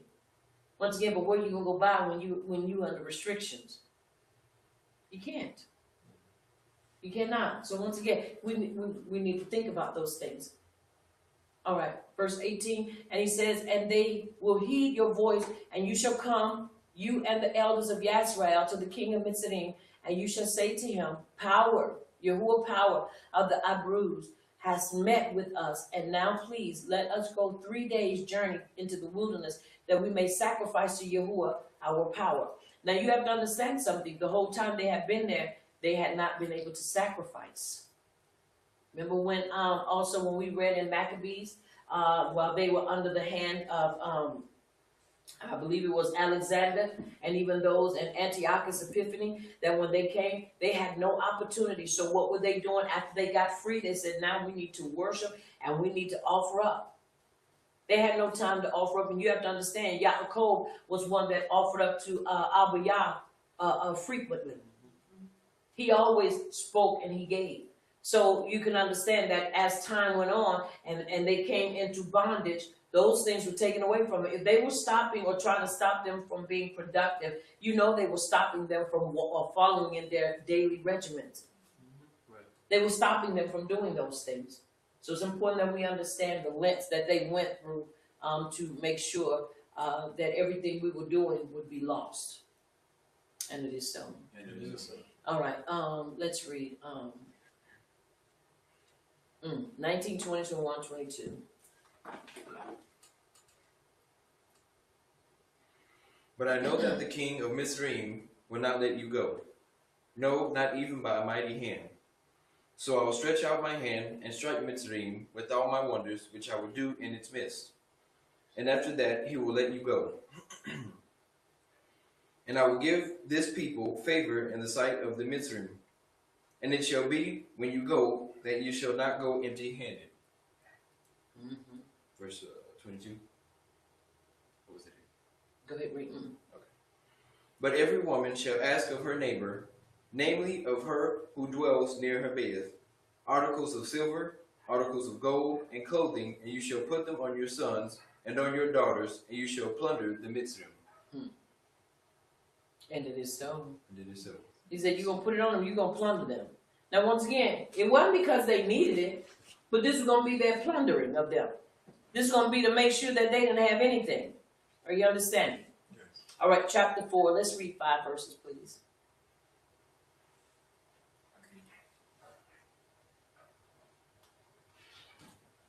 Chapter 4, verse 1. It reads, Then Moshe answered and said, But suppose they will not believe me or listen to my voice. Suppose they say, Yahuwah has not appeared to you. So Yahuwah said to him, What is it that is in your hand? And he said, A rod. And he said, Cast it on the ground. So he cast it on the ground, and it became a serpent. And Moshe fled from it. Then Yahuwah said to Moshe, Reach out your hand and take it by the tail. And he reached out his hand and caught it, and it became a rod in his hand. That they may believe that Yahuwah power of the power of Abraham and the power of Isaac and the power of Yaakov has appeared to you. And it is so. And it is so. He was scared of it. He ran away from it. And Yahuwah told him, go pick it up. And, you know, like I say, we sometimes think he's going to give us something that's going to harm us, and he's not. But once again, that's learning. He was in that learning stage. All right, let's read.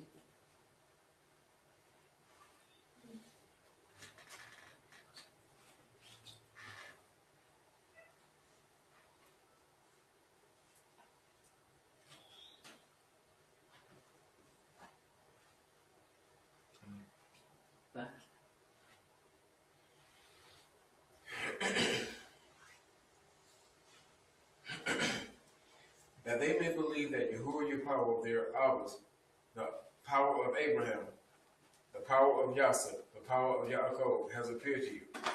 Furthermore, Yahuwah said to him, now put your hand in your bosom. And he put his hand in his bosom, and when he took it out, behold, his hand was leprous like snow. Okay, now let's look at this. Whenever we see these things, even in movies, now this shows us Moshe was not Caucasian, as depicted in famous movies, the Ten Commandments. Otherwise, his hand turning white would have made no sense. And he was olive-skinned, as Middle Eastern, which we know ain't no Middle East, people are. We know when we say olive, you have black olives. We know he wasn't green, so that means he was what? He was black. Right. Beautiful, ebony, sun-kissed, melanated skin. This is why when they did it in the movie, they didn't let him do that, and they wouldn't allow those things to be so, because once again, if he'd put his hand in there, you got already that old off. It ain't white, but you got that no male skin, so you put it in there and pull it out. No, but for us to have those splotches and for us to have that skin, like we, you know, I don't want to use it as a negative reference, but you know, when you look at it, they call them cow splotches, and they have the skin and yeah, and they're changing, and their skin is turning white, melanin is leaving out. That you can almost get leprosy because they have no melanin in their skin. And so once again, right there, if anybody needed to know, read that, and that'll show you. There was nobody that was over the European. One, that it was too hot over there, and then two, that was a place that he called us. So once again, it's important that we look at what we're being showed and not look over it. Right. Even Miriam, she was also that color, and ain't what no, you know what? They are different color. No, they were the same color. Because when she put her hand in there and it turned leprosy, that meant it came out and it was white, and then nobody wanted to be that color. Right. Now you have to understand that that was a curse, and they want to talk about us being a curse. We're not the curse. You're the one that's a curse because you have no melanin in your skin. And this is the writings, and you can't change that. You can't say, well, that's not what it is, because they're the only ones that don't have no melanin in their skin. The Europeans, everybody else, even Chinese, unless they done been bred out, have melanin, and you can see that little graham cracker, little, you know, wheat, milk chocolate color skin, chocolate color peanut butter skin. Once again, you see those things, and this is important. Once again, this has nothing to do with being racist. This is talking about and revealing truth about who we are and being able to show it in the writings. Right. All right, let's read. And he said, put your hand in your bosom again. And he put his hand in his bosom again and drew it out of his bosom. And behold, it was restored likeness of the flesh. Then it will be, if they do not believe you, nor heed the message of the first sign, that they may believe the message of the latter sign. And it shall be, if they do not believe even these two signs or listen to your voice, that you shall take mayim from the river and pour it on the dry land. And the mayim which you take from the river will become blood on the dry land. Then Moshe said to Yahuwah, O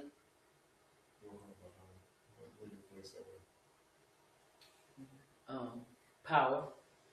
O power, Yah, I am not eloquent, neither before nor since you have spoken to your servant, but I am slow of speech and slow of tongue. And it is so. And it is so. Now they got all of that. Now he talking perfectly well with it. Then he says, oh no, because they ain't going to be able to understand me. They ain't going to be able to hear me. He said, understand what I am. He said, and he said, I am not eloquent, neither before nor since you have spoken to your servant, but I am slow of speech and slow of tongue. That meant he had a stammer. He stammered when he spoke, or he spoke slow.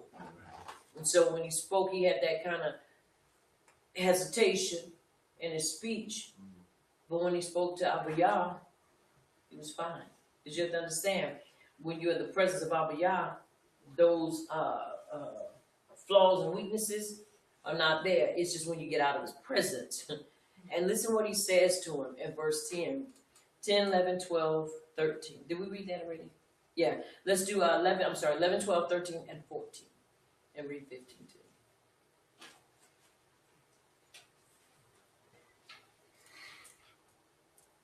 Yahuwah said to him, Who has made man's mouth? Or who makes the mute, the deaf, the seeing, or the blind? Have not I, Yahuwah? Now therefore go, and I will be with your mouth, and teach you what you shall say. Now, once again, look at how he put this. And Yahuwah said to him, Who has made man's mouth? Or who makes the mute, the deaf, the seeing, or the blind? Have not I, Yahuwah? Once again, it's kind of, you're talking to the Creator and you telling him, I can't do this because I'm slow of speech. And he just talks back to us where we are, you know, in that little place. And he says, Now therefore go, and I will be with your mouth and teach you what. And look what he says again. And he said, O power, please send by the hand of whomever else you may send. He didn't want to go. That's the patience of Abba Yah, because Abba Yah could have whap attacked him or zack attacked him right then and there, but he didn't. He could have really did, but he did not. Once again, that's long suffering and patience, because he said, Now did I not tell you I will be with your mouth? Come on, let's read. And the anger of Yahuwah was kindled against Moshe. And he said, Is not Aharon the Levite your brother? I know that he can speak well. And look, he is also coming out to meet you. And when he sees you, he will be glad in his heart. And you shall speak to him and put the words in his mouth. And I will be with your mouth and with his mouth. And I will teach you what you shall do. And it is so. And it is so. Now, Miriam was the oldest. So, then it was Moshe. And then I'm inclined to believe Haran was the baby. He was the baby, because you don't see, she sent him with him. But either way, he was going to be happy to see him. That's one of the things that I always look at, even in this, is that when it comes to Mishpachah, that's one of the things that always, when you look, is to be regarded. It is to be revered. It's being able to have that bond, and no matter what, being able to maintain that ahava, even if we're not around each other. You have to understand, Moshe was a baby when he left. And you wonder, was Haran there? And if he was, what did he know about him? Because he missed him and he wanted to see him. That's Mishpachah. Most of the time when we have people, especially, we deal with, and it's sad, but when we have those that are Mishpachah that are not in truth, most of the time you can't even deal with them. Right. And it's bad and it's hurtful, but you can't. Right. Because they look at you as being crazy, and you start thinking, it's amazing you can look at me all crazy and sideways, but then when you stop and really do the research, you go to school for all this stuff, and when they tell you to research it, you research it. Why? Because you want to make sure you have what you have. But then when it comes down to religion, that's one of the number one things that people do all kind of crazy stuff, and they don't want to research and do the stuff that's necessary for them to come into truth. You tell them, say, look, all you got to do is look this up. Then they don't want to look it up. Because one I found is that not only is this error, but it has a spirit that's attached to it. That's why they won't research. They won't look it up. They won't go and see truth about these things. Moshe, when he left from Mitzrayim, that's the opportunity. He really got a chance to see truth, because he got away from where he was in order to see truth. You can look at Mitzrayim as being that Christian arena, to where now I'm going to put you in bondage and I'm going to make you serve me no matter what, and you ain't going to get out of here till I let you go. But Yahuwah is the one that releases us, because he's the one that gives us the power and the authority to walk away. But if you don't walk in truth and you don't open your heart to truth, you never will. And even some of them are going to learn even when he go back, because some of them were so dedicated to being in Mitzrayim, which we don't really hear, that he had to deal with them. And even Yahuwah had to deal with them on a whole nother plane. Why? Because that thing, like I say, it is like the tentacles on an octopus. When it grips you and grabs you, it has you. Unless you really start asking for deliverance and want to come out of it, you will maintain it. Once again, it's not but one way. You can't have 2 and 3 ways. Right. It's only one way to truth. And this is why it's important, once again, that we look at this with a fine-tooth comb. Yahuwah was angry with him, but he didn't zap him. He just said, look, I'm going to put your brother there. He'll be your spokesman because you're going to do this thing. You are not going to get out of this. And it's amazing that Moshe was called the friend of Abiyah. Nowhere else do you hear anybody else called his friend.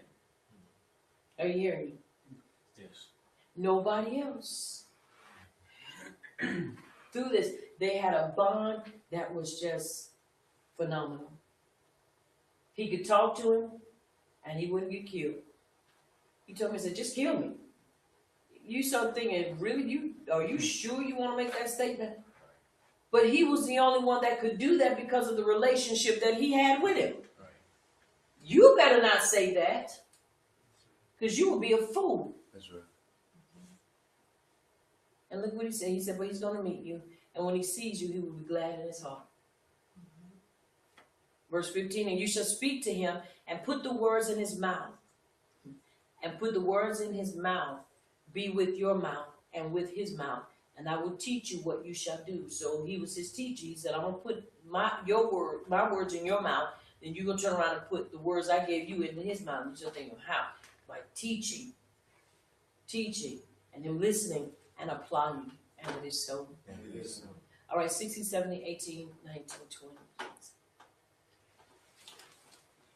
Verse 16 then reads, and he shall be your spokesman to the people, and he himself shall be as a mouth for you, and you shall be to him as power, or as a judge. And you shall take this rod in your hand, with which you shall do the signs. So Moshe went and returned to Jethro, his father-in-law, and said to him, please, let me go and return to my brethren who are in Mitzrayim, and see whether they are still alive. And Jethro said to Moshe, go in shalom. And Yahuwah said to Moshe in Midian, go, return to Mitzrayim, for all the men are dead who sought your life. Then Moshe took his wife and his sons, and set them on a donkey, and he returned to the land of Mitzrayim. And Moshe took the rod of power in his hand. And it is so. And it is so. Now he leaves, and he didn't. Now you have to understand, he got his wife, and he was ready to go. And his children, and he like, let's go. We're ready to go. We're ready to go do this, and let's get this task done. Now, verse 21 says, and Yahuwah said to Moshe, when you go back to Mitzrayim, see that you do all those wonders before Pharaoh, which I have put in your hand. But I will harden his heart so that he will not let the people go. All this was to be, all this was already in motion. Yahuwah knew what he was getting ready to do. And this was also a trying of the heart of the children or the ancestors of Yaakov. All right, let's read. Which verses? 22, 23, 24, 25. And this is 26. Then you shall say to Pharaoh, thus says Yahuwah, Yisrael is my son, my Bekor. And I say to you, let my son go, that he may serve me. And if you refuse to let him go, indeed I will kill your son, your Bekor. And it came to pass on the way at the encampment that Yahuwah met him and sought to kill him. Then Zipporah took a sharp stone and cut off the foreskin of her son, and cast it at Moshe's feet, and said, surely you are a husband of blood to me. So he let him go. Then she said, you are a husband of blood because of the circumcision. And it is so. And it is so. Now, he said unto him, he said, go, tell him, let my son go. Now, this is where a lot of time the bicker and fussing with Yahusha being the son of Yahuwah versus the children of Yisrael. Because we tend to run this groundwork. Now understand what I am saying at this point. Yahuwah uses terms and idioms, analogies, and there are some things that are sod, remez, pashat, drash, there are hidden mysteries, then there are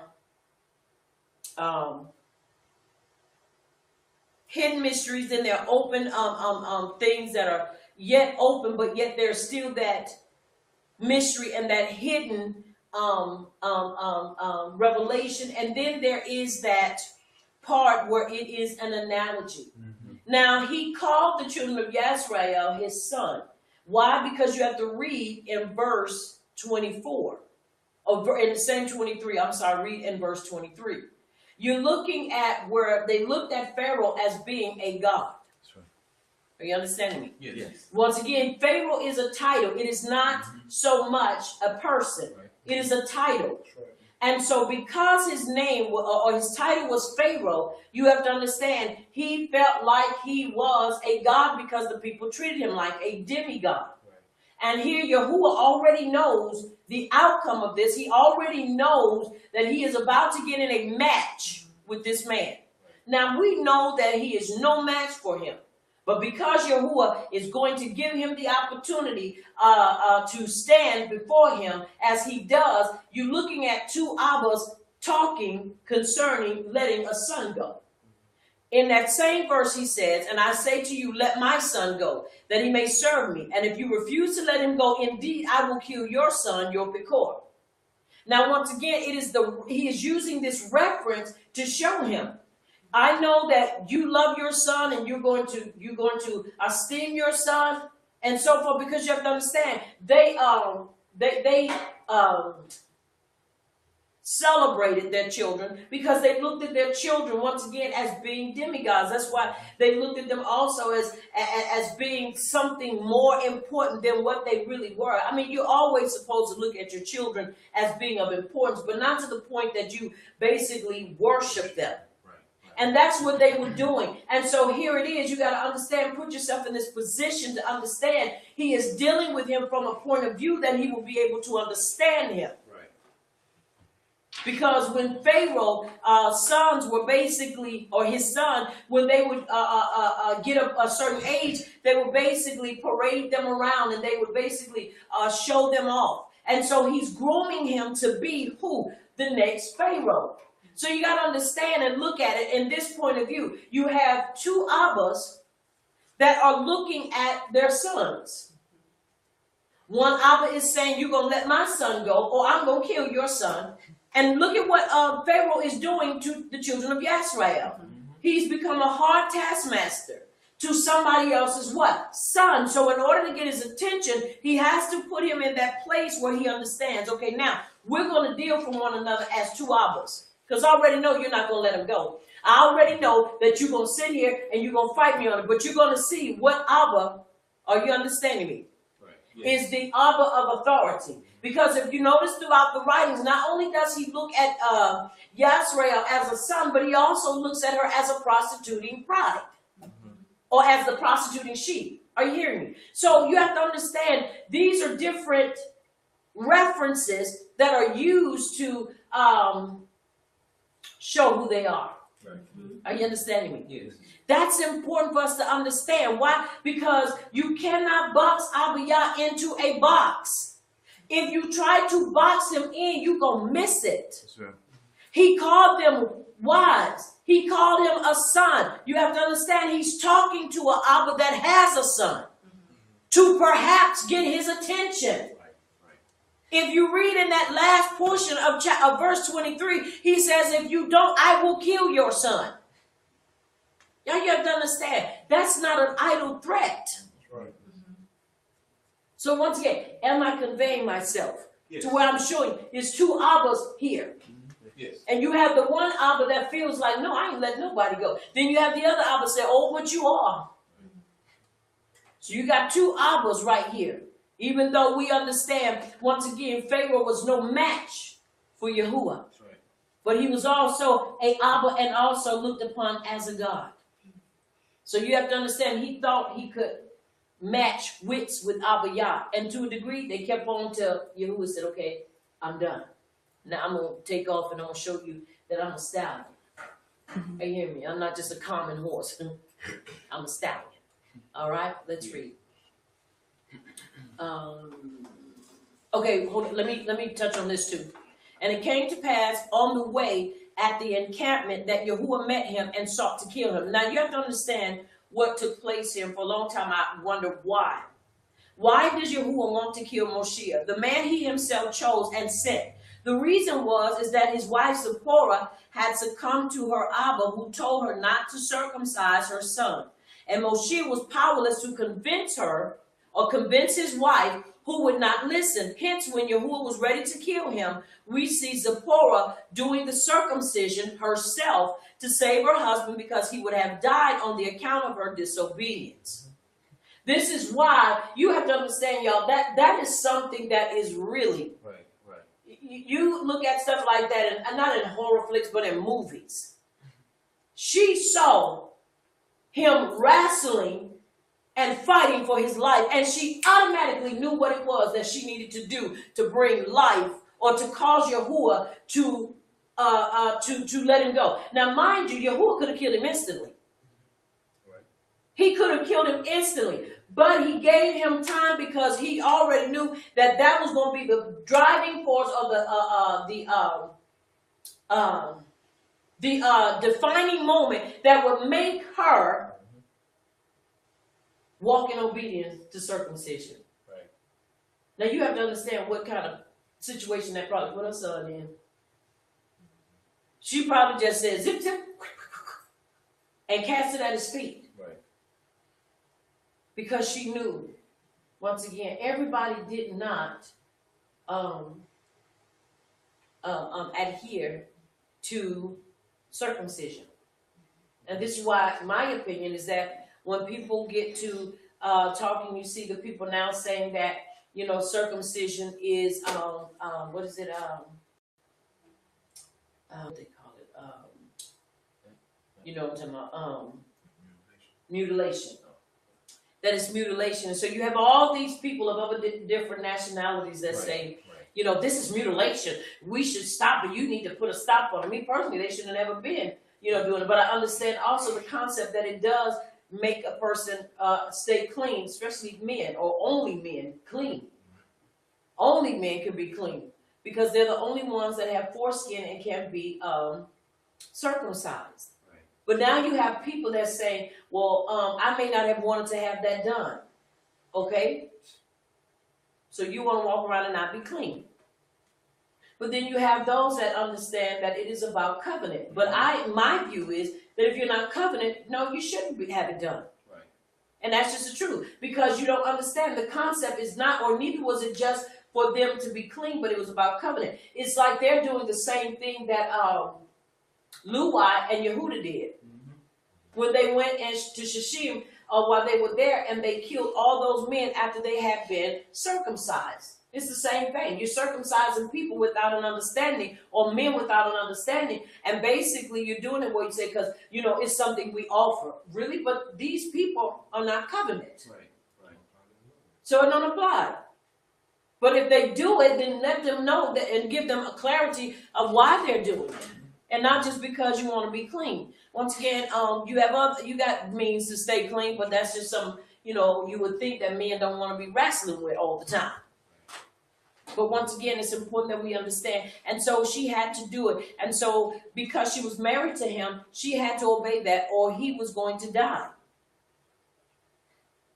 That's something there. Right. So she had to do it. And when she did it, she had to cast it at his feet.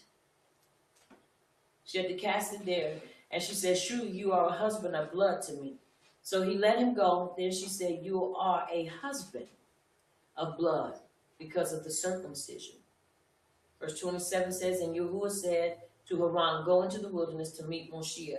And he went and met him on the mountain of power and kissed him. You start thinking, what kind of tales would you have to tell? What took you so long? Oh, you don't know. Yahuwah caught me along the way and was about to kill me until my wife, circumcised our son.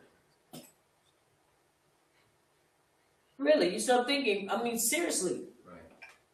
What happened? I was about to die because of the disobedience of my wife. A lot of times, well, not my wife, of my Isha.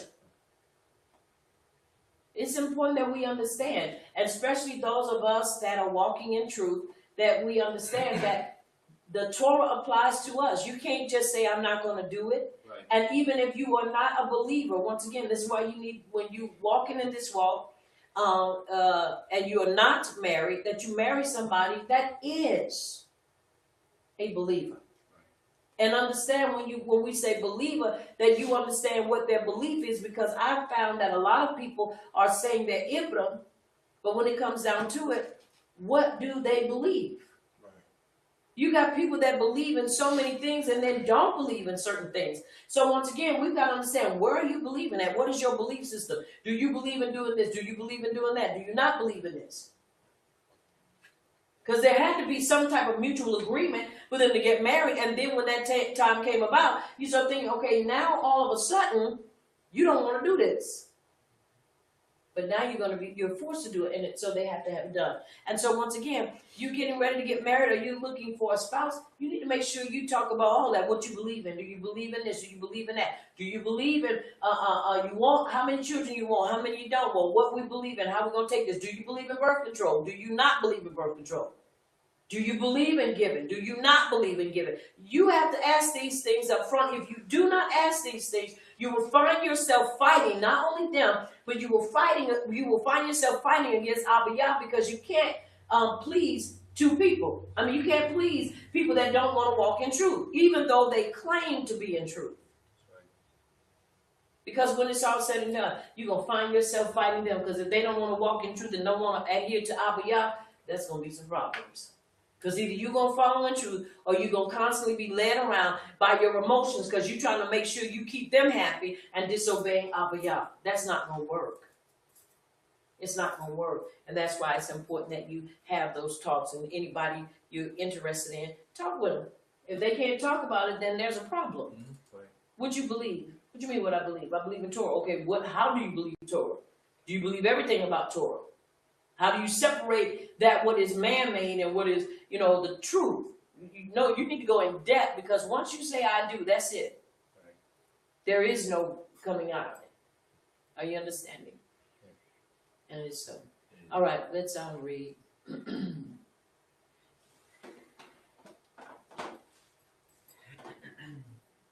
Verse 28, 29, 30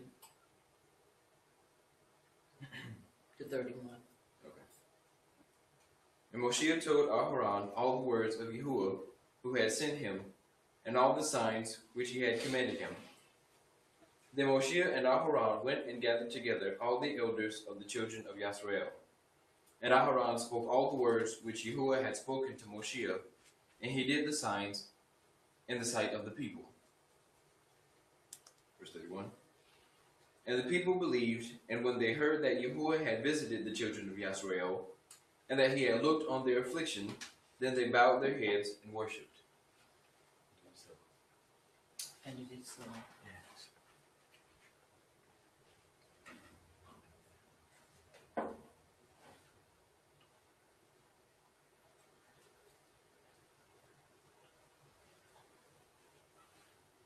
Mm-hmm.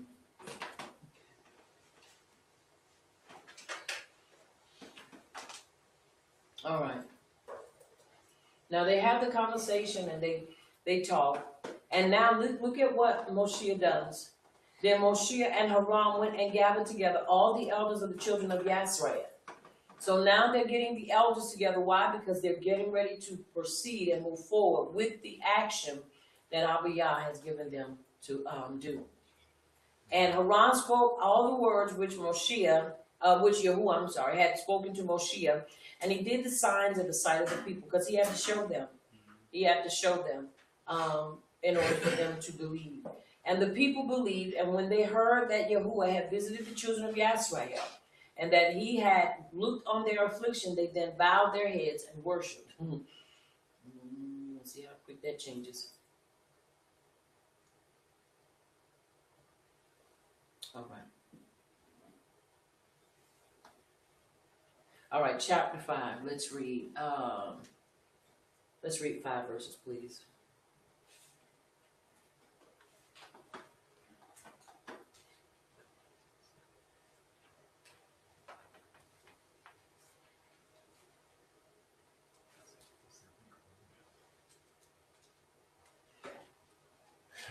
Afterward, Moshe and Aaron went in and told Pharaoh, "Thus says Yahuwah, power of Yasharel, let my people go, that they may hold a feast to me in the desert." And Pharaoh said, "Who is Yahuwah that I should obey his voice to let Yasharel go? I do not know Yahuwah, nor will I yet let Yasharel go." So they said, "The power of the Abruans has met with us. Let us go 3 days' journey into the desert and sacrifice to Yahuwah our power, lest he fall upon us with pestilence or with the sword."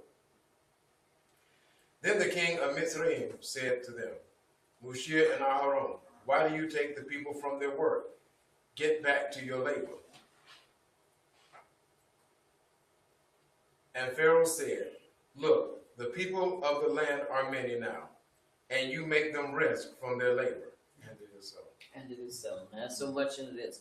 Now he goes, and afterwards, and he went in and told Pharaoh, "Let my people go, that they may hold a feast to me in the desert." Now you have to understand, as we read this, Abba Yah is dealing with Pharaoh on a level now to where he's showing him who he is. Now you have to understand, Pharaoh was considered like a demigod. Right. So when he said, so that they can come and do what? He said, so they can come and hold a feast to me in the desert. That right there angered him, because you have to look at what he's saying. Well, they're doing for me. Why am I going to let them go and come and do for you? I don't know nothing about you. I don't even know who you are. That lets you know, once again, this Pharaoh had no kind of contact or had no kind of history with knowing what was going on, because even the Pharaoh before him understood, are you hearing me? The power of Yahuwah.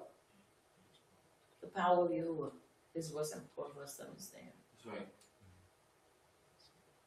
And he said, "Who is Yahuwah that I should obey his voice to let Yasrael go? I do not know Yahuwah, nor will I let Yasrael go." Once again, this is one who made up their mind. I ain't letting nobody go, because remember, they're working for him, because he has them in bondage. So they said, "The power of the Abruz has met with us. Let us go 3 days' journey into the desert and sacrifice to Yahuwah." Once again, look at the terms that are being used. Let us go and sacrifice to Yahuwah our power, lest he fall upon us with pestilence or with the sword. Now, he's already showing what's going to happen if they don't get free. Right. Now, Yahuwah already told him he ain't going to do it. Then the king of Mitzrayim said to them, "Moshe and Haran, why do you take the people from their work? Get back to your labor." Because he looked at it basically as, they ain't going to do nothing. They are not going to keep the Sabbath rest. They ain't going to do anything. And so Pharaoh did not let Yasrael keep the Sabbath rest either. But Yahuwah did not hold Yasrael guilty for this, since they were in exile. Right. Now, once again, let me make this clear. A lot of time we will look at that and say, well, while we're in exile and we ain't over there, we shouldn't really have to keep the Sabbath in that manner. Yes, we better. You better keep the Sabbath. Because you are not in bondage in the sense that where you can't do anything. Right. You can get up and go. You can say, "No, I ain't working today." You can do those things, especially when you have seniority on the job. So it's according to certain things that are put in place. But he was calling them basically lazy, and he didn't want them to do that. And not only that, but they were working for him. Right. All right, come on, let's read. He told me, said in verse 5, and Pharaoh said, "Look, the people of the land are many now, and you make them rest from their labor." You start thinking, really? Remember, he had an issue with them when they were producing and being productive. All right, let's read 6, 7, 8, 9, 10.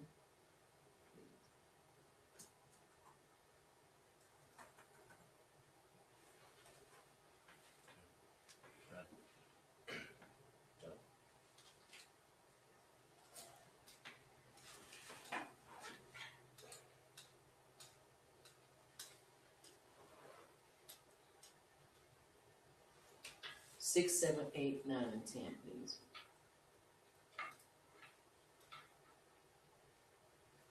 So the day Pharaoh commanded the taskmasters of the people and their officers, saying, "You shall no longer give the people straw to make bread, as before. Let them go and gather straw for themselves. And you shall lay on them the quota of bricks which they made before. You shall not diminish it, for they are idle. Therefore they cry out, saying, Let us go and sacrifice to our power. But more work be laid on the men, that they may labor in it, and let them not regard false words. And the taskmasters of the people and their officers went out and spoke to the people, saying, Thus says Pharaoh, I will not give you straw. And it is so. And it is so. Now you have to understand why he's doing the stuff he's doing. Look what it says. And he commanded the officers. Now look, so the same day Pharaoh commanded the taskmasters of the people and the officers, saying, now once again you have to understand, some of those officers were Abrud. Right. Some of them were Abrud. Some of them had basically defected and started doing the work with Pharaoh. And it shall come, and he said, and you shall lay on them the quota of bricks which they made before. You shall not diminish it. For they are idle. Therefore they cry out, saying, let us go and sacrifice to our power. You have to understand, he's not stupid. He's not crazy. So he looked at them crying out as being idle. Right. So he said, no, if we keep their mind on this, they can't do anything. Now look what he comes in and he does. And he also says, let more work be laid on the men that they may labor in it, and let them not regard false words. So by the time the men finish working and basically are out there, they're too tired. So he basically tries to put a damper on the relationship between the Ish and the Isha. Why? Because if you have them tired, they can't produce. They can't be intimate. So he says, look, not only are we going to keep them from thinking crazy, but we're going to have them so tired, they can't do anything but go and sleep, get up, and do the next thing in the morning. Now, let me ask this question once again, and you don't have to answer it, but how many of you know that the jobs that you're on now, you work so hard, by the time you get in, sometimes you're so tired you can't do nothing but eat and then go to sleep. Right. And go to sleep. And you do this throughout the day. Now, you have to understand, if you are married, that can put a major strain on a relationship. Why? Because people don't want to, well, I'll put it in this way, as a woman, and understanding how we can be, I don't want you just one day of the week. I don't want to just deal with you one day of the week. I want to be able to deal with you more than just one day. I want to be able to talk with you. I want to have dinner with you. I want to be able to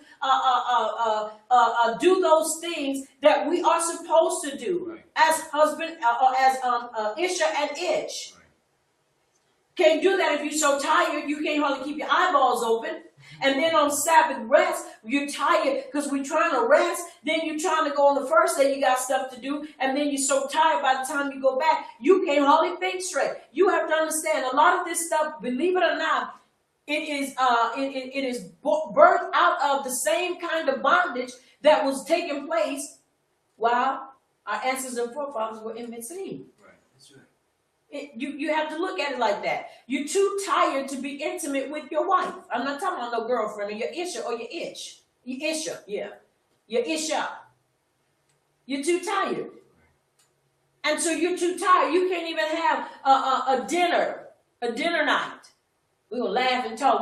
We're just going to enjoy ourselves. You can't do that because you're too tired.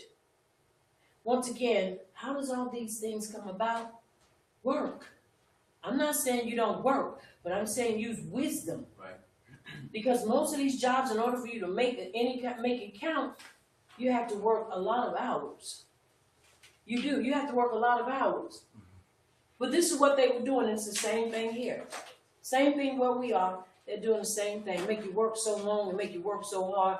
You get in, they get in and sit down and get ready to open and say, man, you know, honey, it's a thing. Hey, wake up. Come on, give me some time. I tell Pastor Brown he would go to his second wife because of how they work. Now, I understand you have to work. But at the same time, you have to understand the plan is to make sure you're so tired that you can't. And watch this. Most of the time, the jobs, and I'm not saying all the time, the jobs that as and I'm talking about believers and those that are awake end up having to get are the ones that you have to work so hard at. Right. If you're going to make anything, I don't care what you're doing. If you're a writer, anything, you got to work extra hard. You're a musician, you got to work extra hard.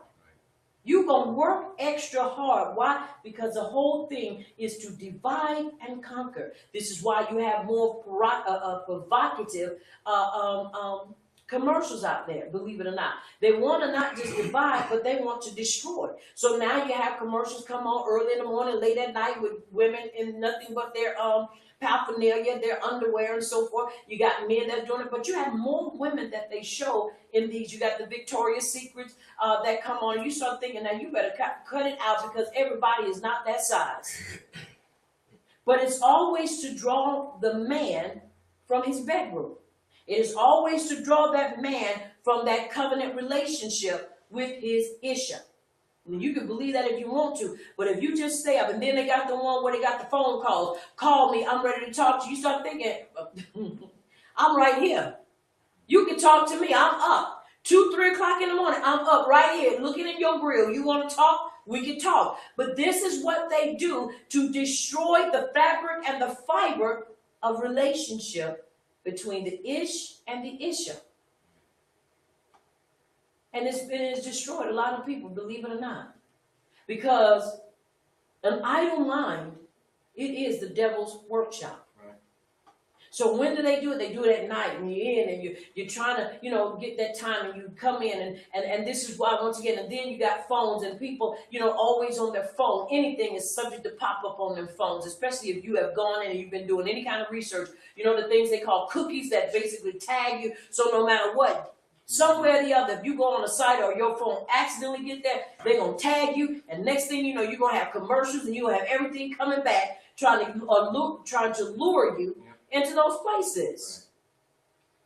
You have to understand that's a ploy from the enemy. So that if he can remove the man, the Ibram, from his bedroom, put him in somebody else's, he has just destroyed our way of procreation. And you better know, this is what they're doing. Y'all know most of the time, the people that really get caught in that, and I'm not saying just those, but you look at those that are in high profile positions and those that are actors and so forth. Y'all know the person got caught up in one. He had just got out of just divorced his first Isha, then got married again, and then got caught cheating again. Why? Because they know how to lure. Why? Because when you don't spend that quality time, that's what ends up happening. And you're working, and then they think, well, it'll be okay. Once again, it's about spending that time. That quality time builds a bond that just can't be broken overnight. But when that bond is not built, it can be broken. And this is why you got folk talking about, yes, I'm going to say it, polygamy. Because if you got the right woman in your life, you ain't got time for another one. And that is the truth. Because Yahuwah will open up the womb as he sees fit. But people continue to vacillate on that and continue to say, well, he did it. But the question comes again. How is it that it's okay for the men to be able to have more than one wife, but the women have to be subject and submissive to them, and when the fall did not take place until after Hadam 8? Right. Why is it that the woman is being blamed for the consequences of what took place? You have to understand, for every action there's a cause, and for every cause there's an action. Yes, she may have taken a bite and gave it to him, but he could have refused it. And when he ate, sin entered in. And because of this, now we are going through a time of recovery, restoration, and true revival. But the woman is being made to pay for it. Now, a man can indulge in however many women he wants, according to a lot of these that's out here. But the woman can only have one husband. And if she gets caught even remotely thinking about another man, she could be killed on the spot. Stoned to death. Something wrong with that picture. Something's wrong with that picture. So once again, we've got to start praying and really praying and looking at what's going on. And even though everybody wants to say that Moshiach had another wife, Moshiach had his wife and his 2 sons. Once again, it's important that we understand that. And you don't see them having any issues. People think that having one person is not enough. Let me tell you something. I said it and I'll say it again. You get the right woman, I promise you, you will not have room for a second or third one. You won't. Because you're treating them now, they got to get in line. They got to put in. That's crazy to me. I got to set an appointment to be with my Ish. No. And you think that's the will of Abba Yah? You spend 30 days with this woman and 30 days with the next one? And while you with that one, now she's got to sit and act like now she ain't with nobody? Come on, let's really think about this thing. And we are emotional people, and we are people that are hobbled to be held and to be talked to. So you can't do that because you got to share him. I saw some posts that was talking about because women are just selfish and don't want to share their man. And you start thinking, well, let me ask you the question: do you want to share your woman? I know you don't. I know you don't. Because you don't want to be talking to another man that's telling you what he was doing with your wife. With your issue. But it's okay for people to think that it's all right for sister wives to be friends and talk about their affair with their ish. Now, come on, we got to do better. Right. We have to do better. And people accept it because they think that's the way it's supposed to be. I don't believe that. And I don't believe that that's the way of Abba Yah. When you look at those, when you look in the Hadassah, when Keefa's mother-in-law, not mother-in-laws, mother-in-law was sick. And Yahuwah brought forth healing to her. She lived with him. Now, once again, you don't hear them talking about having on 3 and 4 wives. People say, well, at that time, they had discouraged them so bad. Once again, you don't hear about a handful of men in the writings that had a polygamous relationship. And then everybody want to say that everybody in the writings had 3 and 4 wives. Right. And they will fight you tooth and nail. Let me tell you something. Once again, you are not a king in that respect.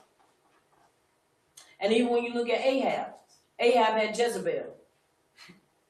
He did. Jezebel did a whole lot of crazy stuff, but that was his issue. Once again, we create these things and we say it's okay because that's what you want. Are you hearing me? That's because that's what the majority of the men want. And they think by doing this, then it says I'm not committing adultery. But your wife has to remain in a position to where she has to wait for you to come and spend time with her. There's something wrong with that. Right. It is. It is something very wrong with that. He wants us to be happy. All of us, not just some of us. And that does not breed happiness. Right. And then understand, women, we were not just created to procreate. We were not just created to bring forth babies. We were created so that we could live and so that we could have a life as well. And it is so. It is. All right. Let's read. Now, once again, look what he did. They reduced the straw and the work. Yet none of your work will be reduced. They didn't reduce the work, just the straw. So it was very hard for them to get anything done. All right, let's read. So the people were scattered abroad throughout all the land of Mitzrayim to gather stubble instead of straw. So they was all over the place. Now, once again, if you basically do, you know how we see in movies where when there is a family and they basically kidnap or get the family, they never put all the family in one place because they know somebody gonna be in there stirring a riot. Somebody gonna be like, well, we all together, we gonna bust up out of here. So if everybody's kind of scattered in different places, you break the morale of people because now it's like, I don't know where they are, I don't know what's going on. I know they're being treated bad because all of us basically are. Right. You kind of break the morale, and so it makes people not really want to do what they would do if we were all together in the same place. And so they were really putting them, out and keeping them scattered. Right. All right, and it is so. Let's read.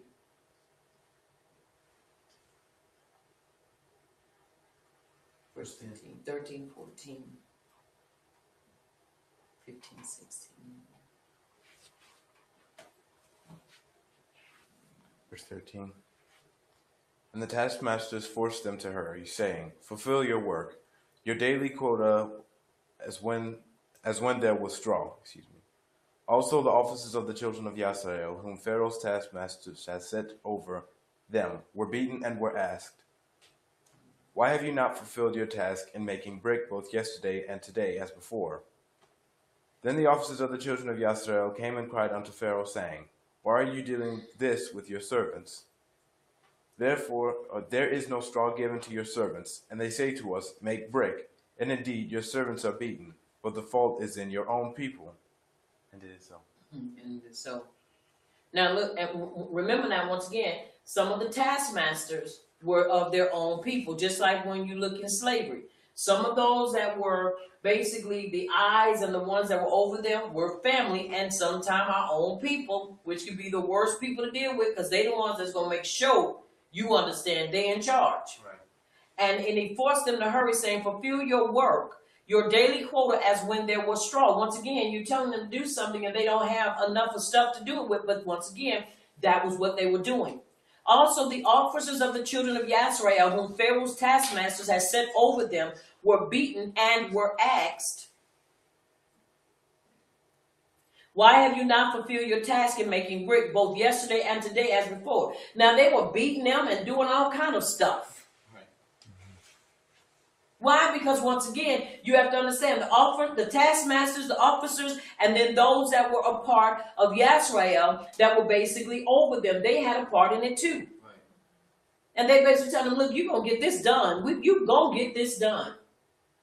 And they were saying, "Why y'all beating us? It's not our fault. You told us not to use straw, so you can't expect me to give you something that I don't have." It's almost like somebody telling you they're giving you the stuff to create the cement, but then they're not giving you enough to fill the square. They say, "Well, I want this square filled," but they're only giving you enough just to put a little bit in a corner. Right.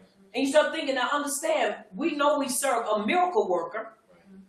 But I can't do this until you give me the right stuff so that I'm able to do what you asked me to do or what you commanded me to do. Once again, you have to understand everything they did was to beat them down and to beat their morale down, to make them feel so inferior and to break their ruach. You have to understand this is what the enemy comes to do, to break our ruach and to break our morale so that we won't have any kind of fight in us to do anything, but to succumb to what they asked us or told us to do. And to many, you may think, well, we got to do what they say, because if we don't, we'll die. Some of them was going to die anyway. And I'm not minimizing that. But what I am saying, you got to understand something. We know who we serve and we know who we're living for. And this is why it is important that we look at their lives, where they were, and how Abba Yah brought them forward, even in the midst of, I'm talking about really, really hard times. They're like saying, cook me a dinner. And you don't have dinner material. You only have some bread and butter. Then they come and beat you up because you only can provide them with toast. Well, if you give me the stuff, I can give you what you ask, but I can't give you what I don't have. Right. Now, once again, this is what we're seeing. Then the officers of the children of Yasrael came and cried out to Pharaoh, saying, "Why are you dealing like this with your servants?" Because you have to understand, it wasn't so much that he was doing it to them or at them. He was doing it because he was trying to get back at Abba Yah. Right. That's why he did it. Because he was trying to get back at him. All right, let's read 16, 17, 18, 19. 16, 19.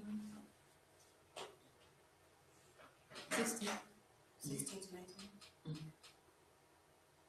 There is no straw given to your servants, and they say to us, Make brick, and indeed your servants are beaten, but the fault is in your own people. But he said, You are idle, you are idle. Therefore you say, Let us go and sacrifice to Yahuwah. Therefore go now and work, for no straw shall be given you. Yet you shall deliver the quota of bricks. And the officers of the children of Yasrael saw that they were in trouble after it was said, You shall not reduce any bricks from your daily quota. And it is so. And it is. Now look what he says. Now they're backwards and forth with them. And he says in verse 17, But he said, You are idle. You are idle. Therefore you say, Let us go and sacrifice to you. Now remember, they never said that. Moshe said that because that's what Yahuwah said to him to tell Pharaoh. That's why they needed to go, because they were going to sacrifice to him. So he didn't twist it. They cried out for deliverance and to be brought out of the situation they were in. But now, once again, here he comes and he says, I will show them then. I will make it harder for them where they won't even be trying to think about going worshiping and sacrificing to him. Right. He says, now therefore go now and work, for no straw shall be given you. You shall deliver the quota of bricks. And now watch, this is what's going to make the children of Yisrael hot with Moshe. Now, listen what he says. And verse 19, and the officers of the children of Yisrael saw that they were in trouble after it was said, you shall not reduce any bricks from your daily quota. Then as they came out from Pharaoh, they met Moshe and Aaron, who stood there to meet them. And they said in verse 21, and they said to them, let Yahuwah look on you and judge, because you have made us abhorrent in the sight of Pharaoh and in the sight of his servants, to put a sword in their hand to kill us. Now, once again, you have to understand, Moshe already knew what was being said. It was for them to believe that no matter what was going on, that Yahuwah was going to bring them out. This is why when we ask Abba Yah to do something, you can't tell him how you want him to do it. All you can do is say, bring me out. And when he brings us out, accept the way he brings us out. Because when he brings us out, we want him to make sure that what put us in bondage is dealt with and done away with and never to rise up again. And it is so. All right, let's read. Excuse me, let's read. Verse 22. Mm-hmm. So Moshe returned to Yahuwah and said, Adoniah, why have you brought trouble on this people? Why is it that you have sent me? For since I came to Pharaoh to speak in your name, he has done evil to this people. Neither have you delivered your people at all. And it is so. And so he became impatient like we do and like we are now, many people. Well, dang, we supposed to be getting up out of here soon, right? We supposed to be getting up out of here. Well, I'm tired of all this stuff. I'm tired of all these oppressors. I'm tired of them because he coming back and we about to go in any moment and any next day we about to go. The thing I'm learning is that I'm ready when he comes. Right. And focus on what we need to do and not get in that place to where we become impatient, to where all we're focusing on is leaving and not trying to make impact while we're still here. That's right. Now, if this ain't you, then don't be trying to put the shoe on. But if it's you, then understand, you got to elevate your way of thinking. One of the things that I never do is I never sit back and be counting days saying soon, very soon. Why? Because you will weary yourself out counting days. Right. Now, we know that we count the days for when the feast come. We know that. But counting for when he's going to come and take us, you weary yourself crazy. Right. Because you have to understand there are still things that have to be in position. And that is our unity. We are still not unified. He's coming back for a congregation, right. Not a bunch of people all over the place. And what I mean by that, you could be in New York and I could be here in South Carolina, and we still be of one accord. Right. Right. We still be of one accord. We can feel one another. We can sense that something is going on and begin to pray. This is something that we don't have. Now, you might have it with your girlfriend or might have it with somebody you're close with. But when it comes to us as a people, are we truly tuned into the Ruach Kodesh that we can pick up and sense in the Ruach that something is wrong and something is going on and we need to call for the intercessors and prayer warriors to pray? Are we plugged in and close to one another to where even though we may not know each other, but we can pray? And I'm not talking about no 2 or 3 people. I'm talking about calling on people in different places. Right. I'm talking about calling on people that you may not deal with on a day-to-day basis, but you know them because you know their heart in this walk. Right. Right. Hey, I felt this in the Ruach. And you talking to them and they tell you, I felt it too. I felt like something is about to happen, something about to break loose, and we need to pray. We need to get on the altar and we need to cry out because we need whatever this thing is that's coming to try to shake us. We need Abba Yah to turn it. Right. He still answers prayer and he still changes things. But are we doing that? Not enough. We're not doing it enough. Exactly. Not enough. When you can sit there and know your heart feel like it's about to bust out your chest. And you be on and you talk to different people. But can't nobody pick up in the ruach that you feeling down. Can't nobody pick up and sense, hey, something going on. Even if I don't really know, I just feel like I needed to send you a happy face. I just think I just need to say, shalom. Right. Or how you doing? Right. These are things that we need to get on board. And once again, I'm not talking about no 2 or 3 people. Right. I'm talking about us as a community. Grabbing some folks saying, y'all, look, let's double team this. Let's double team this person here. And let's send them, stuff to encourage their heart. Let's double team this. Because you do get discouraged in this. Not because of Abba Yah, but you can get discouraged because of our people. Right. Right. Because sometimes our people can be downright mean and nasty. And it's the truth. And you still have to maintain your consistency. Right. Sometimes people put up stuff and they don't care who they hurt when they put it up. Yeah, that's not the way we're supposed to be. You're supposed to think before you post. You know how the saying is, think before you speak, think before we post. That's why if I'm upset about something or frustrated, I will not post. Right. I think about that thing because while I'm trying to get one person, there's going to be some collateral damage because somebody going to get caught up in it. Right. And I just don't believe in doing that. I believe in thinking before I post. Why? Because I understand there are more people out there than that person that I'm trying to get at. Right. But we need to do better. We need to do better. And it is so. And it is so. All right, chapter 6, verse 1. How many verses? Just one. And then we'll go into the book of Yeshaya. Then Yahuwah said to Moshe, Now you shall see what I will do to Pharaoh, for with a strong hand he will let them go, and with a strong hand he will drive them out of his land. And it is so. And it is so. He said, now I'm going to show you what's going to take place with this. So it's important that we understand what's taking place. Are you hearing me? Once again, we have to prepare. We have to prepare. We have to prepare one another. And we have to prepare our people because of the things that are about to happen. We see some things, but we ain't seen all what's going to take place. We just kind of skirting around it now. But there are going to be things that's going to happen that if we are really not grounded in truth, it's going to really rock our worlds. Right. And that's the truth. And that's why it's important that we do and be in position. Because time is winding up. Actually, it is already wound up. We're on the seconds now of things to really explode and unfold. And this is why, once again, it's important that we understand and that we be mindful. Now, understand what I'm saying. Like I said, is being in a place to be able to be a baruch to somebody, to be a breath of fresh air for somebody. Right. And even if you don't know them, just being able to be there, being able to talk to one another, and being able to be in that place. Are you hearing me? Yes. It's important that we understand that because whether we believe it or not, we're going to really need each other. And I'm not talking about just on the internet. When all this is down, we're going to need each other. Because we need each other now.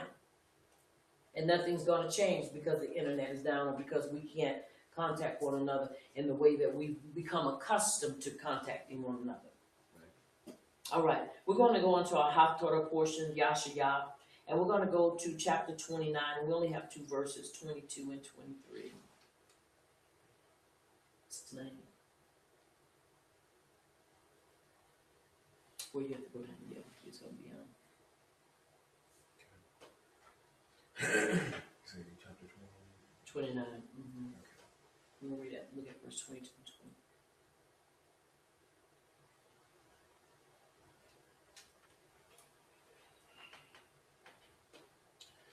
Therefore, thus says Yahuwah, who redeemed Abraham concerning the house of Yaakov. Yaakov shall not now be ashamed, neither shall his face now wax pale. But when he sees his children, the work of my hands in the midst of them, they shall sanctify my name and sanctify the set apart one of Yaakov, and shall fear the power of Yahweh. And it is so. And it is so. Now listen what he says. Therefore, thus says Yahuwah, who redeemed Abraham. concerning the house of Yaakov. Yaakov shall not be ashamed. We will not be ashamed, neither shall his face now wax pale. In other words, we don't have to worry about whenever somebody's face wax pale. That means that they have been, excuse me, either put in a position that has caused the life to leave them, or because they have been put in a situation that causes them to become fearful of whatever it is that they're dealing with or encountering. We don't have to worry about that, because no matter how hard it gets and no matter how rough and tough it gets, we still have an anchor. And that anchor is Yahushua HaMashiach. We got to hold on to it, and we got to encourage one another to hold on to it. Once again, just because someone encourages you doesn't mean that you're not doing it. It just means that you are being encouraged to hold on. Because you may not be discouraged today and neither tomorrow, but there's going to come a time that you're going to need to hear those words. Continue to stand strong. You're not alone. You can make it. We can make it. We are going to get out of here, and we're going to make it to see Abba Yah, and we're going home to that what he's promised us. Don't give up and don't become disheartened. These are things we got to remember, and these are things we need to share. And it is so. It is so. All right. And he says, but when he sees his children, the work of my hands, in the midst of him, they shall sanctify my name and sanctify the set apart one of Yaakov, and shall fear the power of Yisrael. Once again, everything we see, it sets us apart. Everything, just as we read in that, it sets us apart. The writings we're hearing, we're set apart. We're a set apart people. And we need to make sure we're living a set apart life. Right. And striving to do so. And it is so. It is. All right.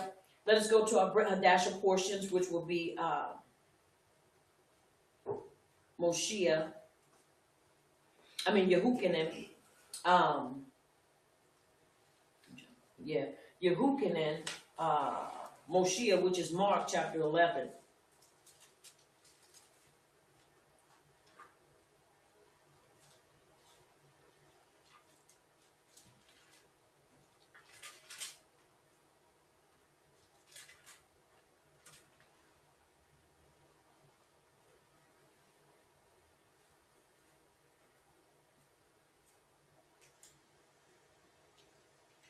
When you have a stand of this, so.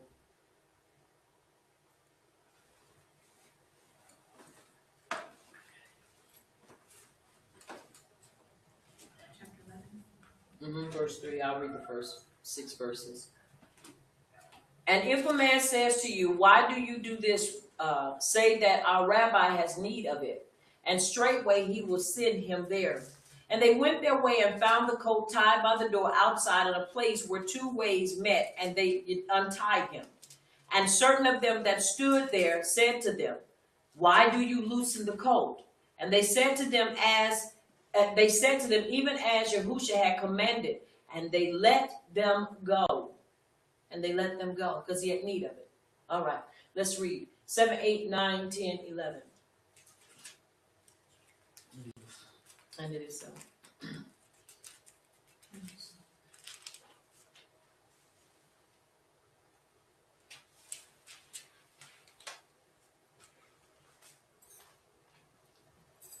Verse 7. For this cause shall a man leave his Abba and Eva, and cleave to his Isha. Where you at? Yehukanan Moshiach, chapter 10. 11.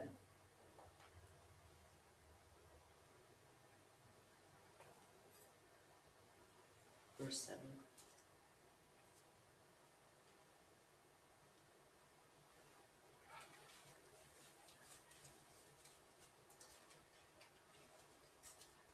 And they brought the colt to Yahushua and cast their garments on him, and he sat upon him. And many spread their garments in the way, and others cut down branches off the ends, and scattered them in the way. And they that went before, and they that followed, cried, saying, Hoshiana, Baruch atah he that comes in the name of Yahuwah. Baruch atah the kingdom of our Abba Dawood, that comes Hoshiana in the highest. And it is so.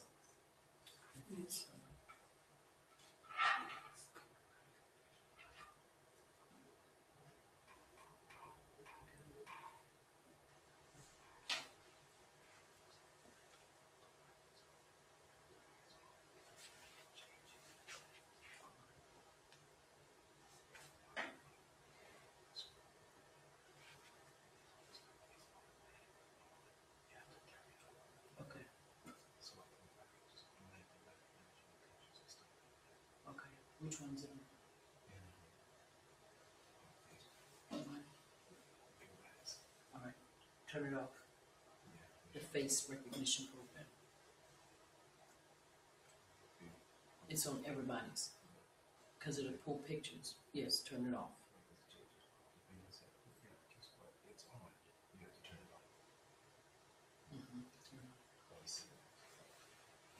All right, yes, that's important. You don't want that on. All right, and many spread their garments, verse 8, and others cut down branches from the Itzim and scattered them in the way. Now this is when Yahushua's getting ready to go into the city. And they that went before and they that followed cried, saying, Hoshiana, Baruch is he that comes in the name of Yahuwah. Baruch be the kingdom of our Abba, Dawood, that comes, Hoshiana in the highest. And Yahushua entered into Jerusalem and into the Beit Hakmadash, the temple. And when he had looked around upon all things, and now it was late, he went out to Beit Anya, or Bethany, with the 12. And it is so. Now, once again, they gave praise because he was coming, because they realized their deliverer was coming. Their deliverer was coming into the city. Now, let's look at what else is about to take place here.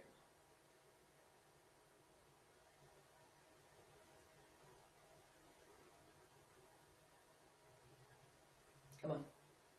Verse 13. 12.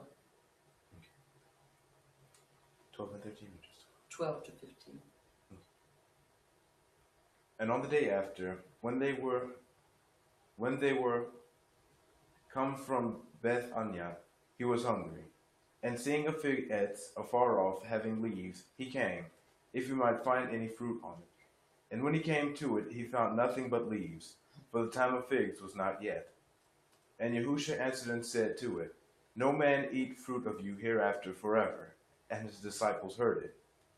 And they came to Jerusalem, and Yahushua went into the Beit HaMikdash, and began to cast them out that sold and bought in the Beit HaMikdash, and overthrew the tables of the money changers, and the seats of them that sold doves. And it is so. And it is so. Now you wonder, it says, okay, and on that day after, when they had come from Beit Anya, he was hungry.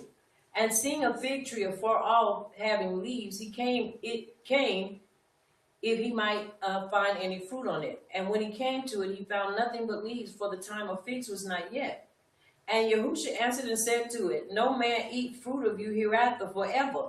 And his disciples heard it. You start thinking, well, if it wasn't the time of fruit, why would he curse it? Because you have to understand, he's the life giver. It's supposed to produce. Are you understanding me? Yes. It was supposed to produce in his presence because it was to meet a need. Now, I know a lot of people might think, well, he didn't work outside of that.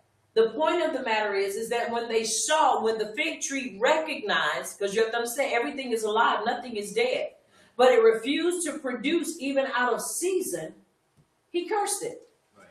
Now, you have to understand also, the fig tree represented the state of Yisrael. Even though you may be out of season to others, you're always to be in season with Abba Yah. Right. And be producing no matter what's going on in our lives. That's where we're supposed to be. Contrary to popular belief. Right. That's where we are supposed to be. And so he cursed, he said, ain't nobody going to eat from you. That's why he did it. Now, let's look at this. And they come into Jerusalem, and Yahushua went into the Beit Hakmadash, and began to cast them out that sold and bought in the Beit, and overthrew the tables, the money changers, and the seats of them that sold doves. Now, once again, you have to understand, they had a whole shindig going on. They was buying and they were selling, and the people that were sick were outside because they couldn't get in. And this is what made Yahushua very angry, because you have to understand, they were supposed to be anticipating and expecting his arrival, just like the fig tree. But because the fig tree didn't produce, so were they. They were not producing anything. They were actually there idle, and nothing was being produced except for what they wanted. So you have people on the outskirts that were suffering because of them. All right? And they were selling, look, and the table and the money changers and the seats of them that sold doves. They was changing money and they were selling doves. They was doing all kind of stuff. That was just not the way they were supposed to be handling things. All right, let's read 16, 17, 18, 19. I will not permit any man should carry any vessel through the Beth Hamikdash. And he taught, saying to them, it is not written, my Beth shall be called the Beth of prayer for all nations. We have made it a den of thieves. Mm-hmm. And the experts in the Torah and chief Kohanim heard it, and sought how they might destroy him, for they feared him, because all the people were astonished at his teaching. Mm-hmm. And you have to understand once again, why were they trying to kill him? Because every time he made a reference, he always made a reference back to who? To Yahuwah, to his name, and he basically, and then they got mad because he exposed them for that what they were doing, and so they were ready to kill him. Once again, most of the time when you expose people, they get angry with you and they be ready to tear your character up because they know they can't physically get to you. So what do? They come and assassinate your character. They come to kill your credibility because they don't want people to hear you, don't want people to listen to you. All right, let's read.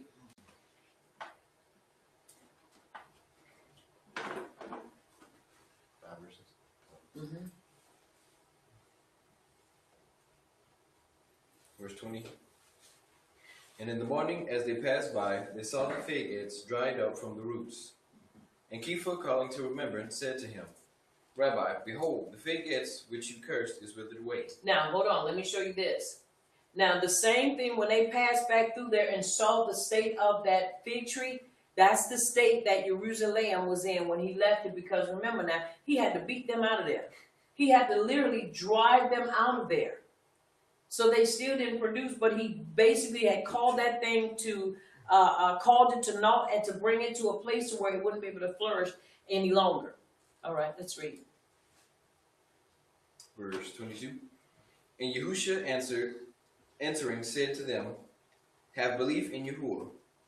For verily I say to you, that whosoever shall say to this mountain, be you removed, and be you cast into the sea, and shall not doubt in his heart, but shall believe that those things which he said shall come to pass, he shall have whatever he said. Verse 24. Therefore I say to you, whatever things you desire, when you pray, believe that you receive them, and you shall have them. Verse 25. And when you stand praying, forgive, if you have anything against any, that your Abba also which is in you, which is in Shemaim, may forgive you your trespasses. And it is so. And it is so. Now, once again, they're looking at the state of the fig tree. Verse 22, and Yahusha answering said to them, have belief in power. For verily I say to you that whosoever shall say to this mountain, be you removed, and be you cast into the sea, and shall not doubt in his heart, but shall believe that those things which he said shall come to pass, he shall have whatever he said. Therefore I say to you, whatever things you desire when you pray, believe that you receive them, and you shall have them.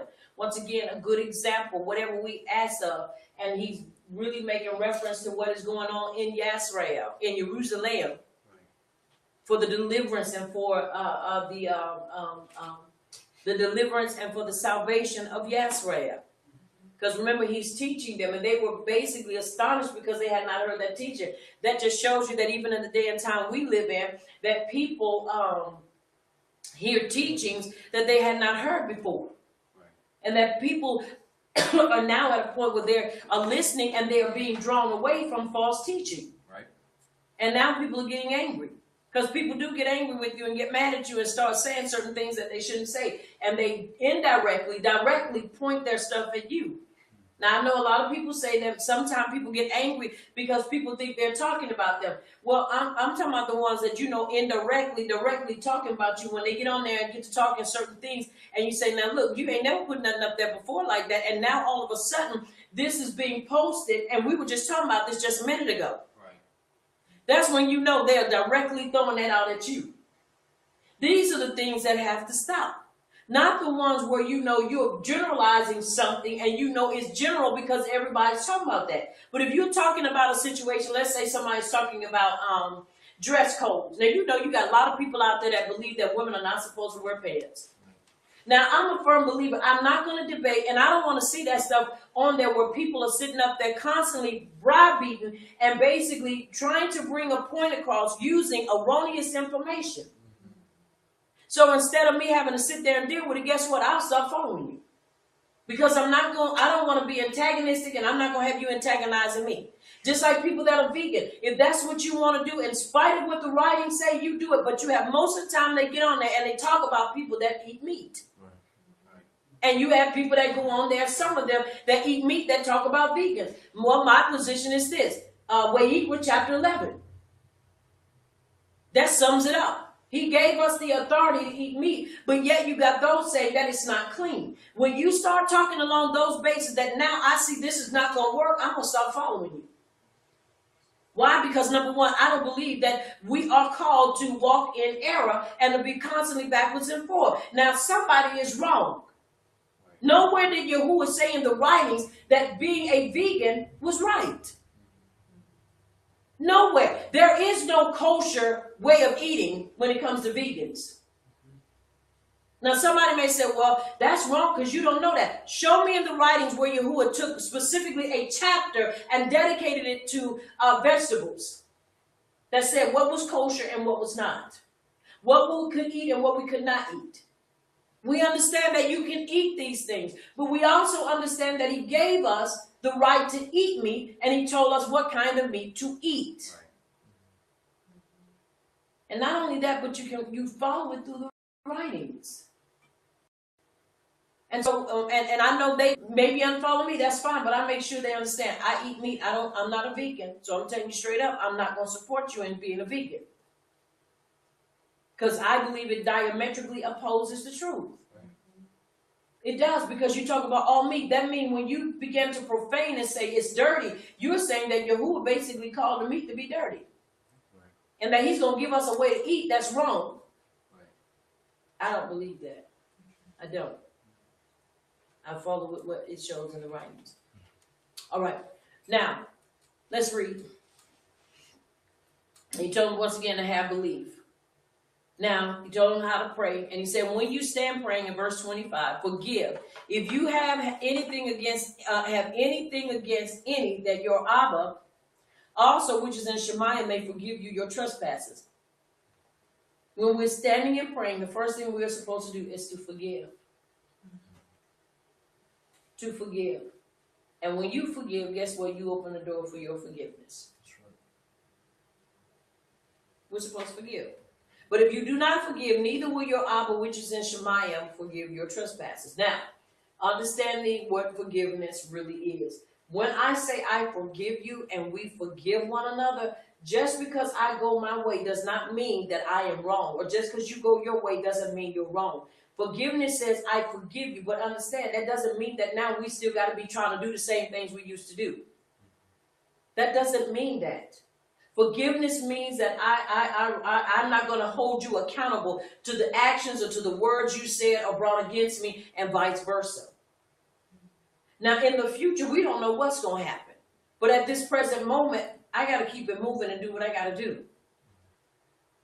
And that doesn't mean that a person is wrong. What happens is that people think that now if we forgive one another, now we got to go back into that same position. That's not the case. Now, if it's a mutual agreement and both decide to do that, then that's fine. But if it is not, then the thing that the person needs to do, look it up, is that need to say, okay, well, I respect your wishes.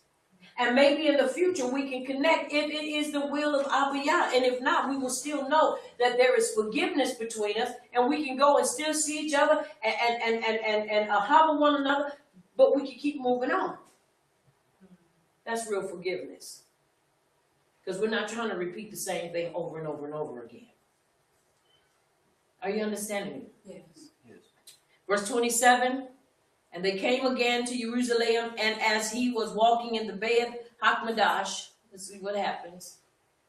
Because he's always something is happening around him. There come to him the chief Kohen and experts in the Torah and the elders. Now you have to understand their whole purpose of confronting him was because of the name of Yahuwah. It's because of the name of Yahuwah. Anything that we do, we always make sure that Yahuwah's name is what? Exalted above any and every other name. And you have to understand, that's what he was doing. And so they were angry with him because, once again, remember, they said nobody could say his name. And they meant absolutely nobody. So we're looking at what's taking place here. All right, let's read. We're going to read to verse 35. 28, 29, 30. Verse 20 reads, and said to him, by what authority do you these things? By what authority do you these things? And who gave you this authority to do these things? And Yahushua answered and said to them, I will also ask of you one question, and answer me. I will tell you by what authority I do these things. The immersion of Yehukanan, was it from Shemaim or of men? Answer me. And it is so. Now, you have to understand why they were asking him, because they were trying to basically trick him. They were asking him because they wanted him to say Yahuwah, because that was going to give them, according in their mind, the legal right to stone him and to kill him for using the name of Yahuwah. That's why they asked him by whose authority and by this. And that's why he asked them when they were in verse 29, and he says, question and answer me and I will tell you.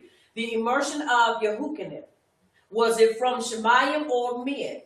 And the reason why they would not want to get into that, because they know that Yehukanan came on the spot because he was the one preparing the way for who? Yahusha.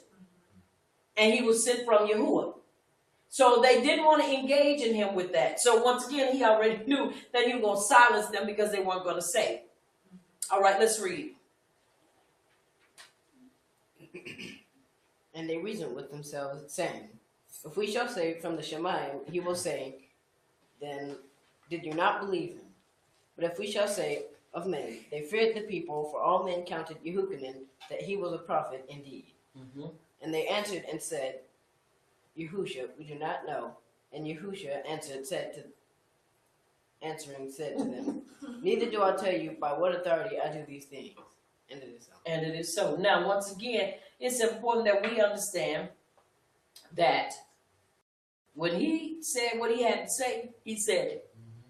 He said, I'm not telling you. You're going to sit here and basically try to drag me into this, and you don't want to tell me because you don't want to stir stuff up. Well, I'm not going to tell you either. There are some things that when you're dealing with people, you don't have to open your mouth and say a thing, because you know all it's going to do is escalate into something else. And you don't want it to do that. Once again, we are supposed to be about shalom. And if we see that the situation or the conversation is escalating and going into a whole nother direction, then it is time to basically leave that conversation alone.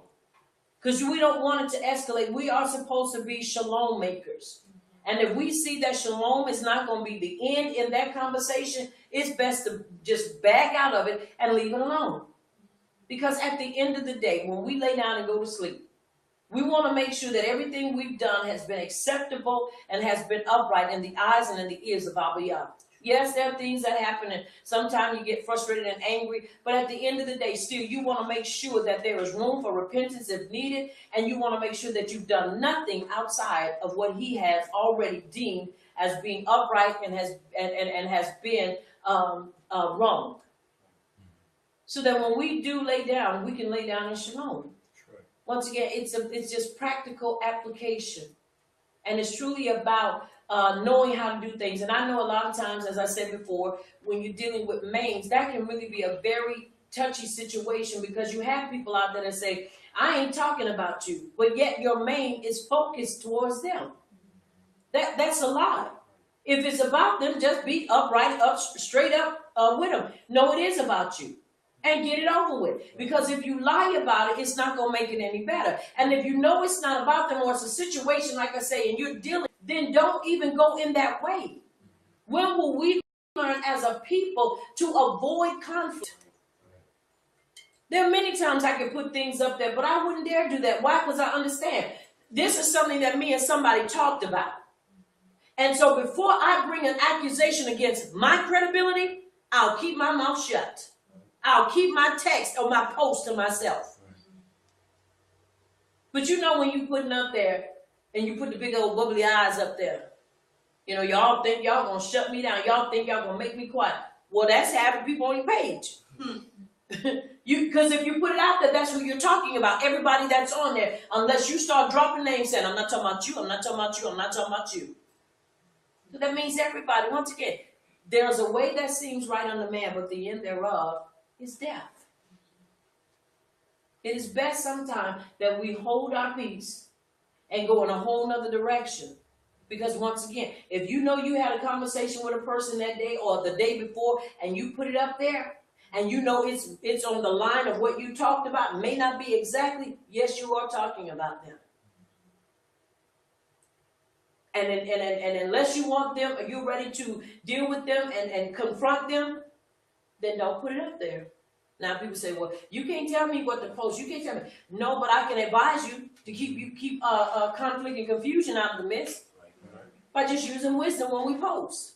And if we have an alt against one another, go to one another and tell the alt. Leave your gift at the altar and tell what's going on.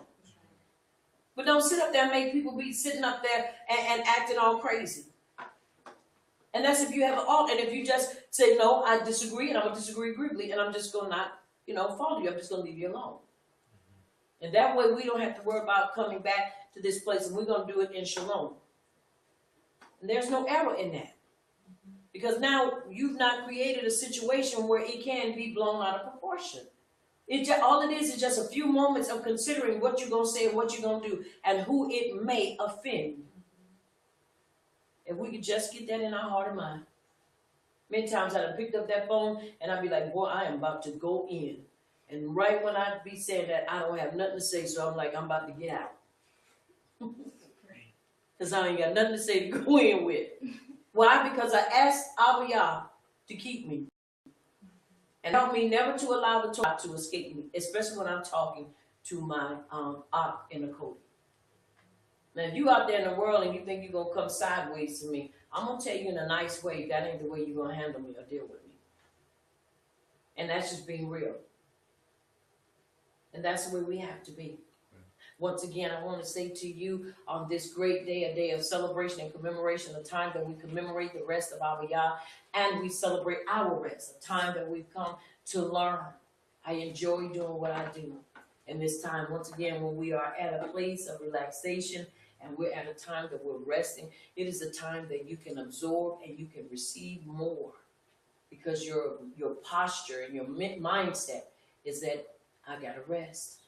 And so while I'm resting, I'm going to be learning in my time of rest. So I want to say to you, may Abba Yah Baruch Atah and keep you in his shalom on this Sabbath rest. Once again, I am Prophet Sabrina Brown. And before I close out, I just want to open space just for you. I know last couple of times I did not do it. To ask questions or leave your comments. If you have a question, you may ask it. If you have a comment, you can leave your comment at this time. And so,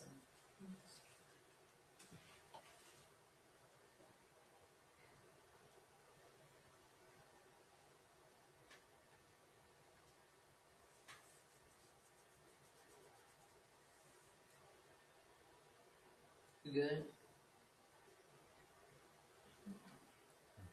Okay, we got a question, comment.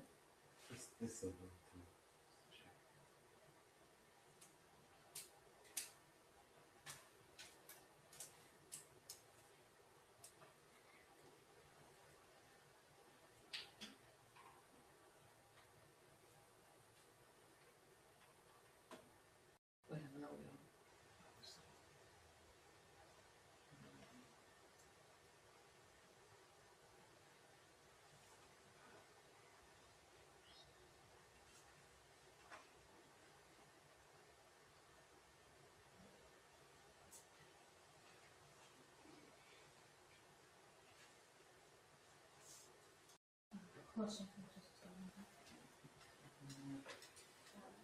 She said a question about the phrase that was in Exodus. It said, "I am Yah."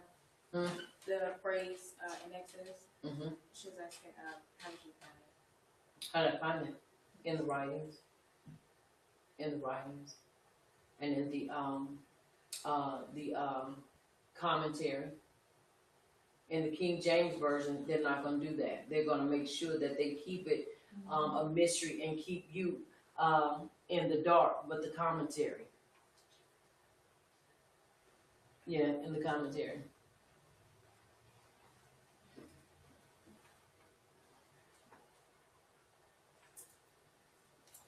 No question? Any comments?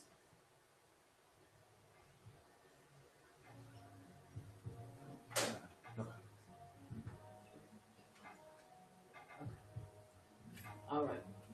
All hearts and minds clear? Yes. All right. We have no more comments, no more questions. Then we're going to close at this time. Once again, I pray Abba Yah Baruch you the rest of this day, and that your time of Sabbath rest will be filled with his shalom. Once again, I am Prophetess Sabrina Brown, also Moral 777, and I am the leader of Messengers of Yahuwah's Kingdom of Great Relief Ministries, located in South Carolina. I want you to remember, here at Messengers of Yahuwah's Kingdom of Great Relief Ministries, this is the place where the Torah does the body excellent. Also, I want you to remember that you've been touched by Champion TV, a place where the champions reside. And it is so.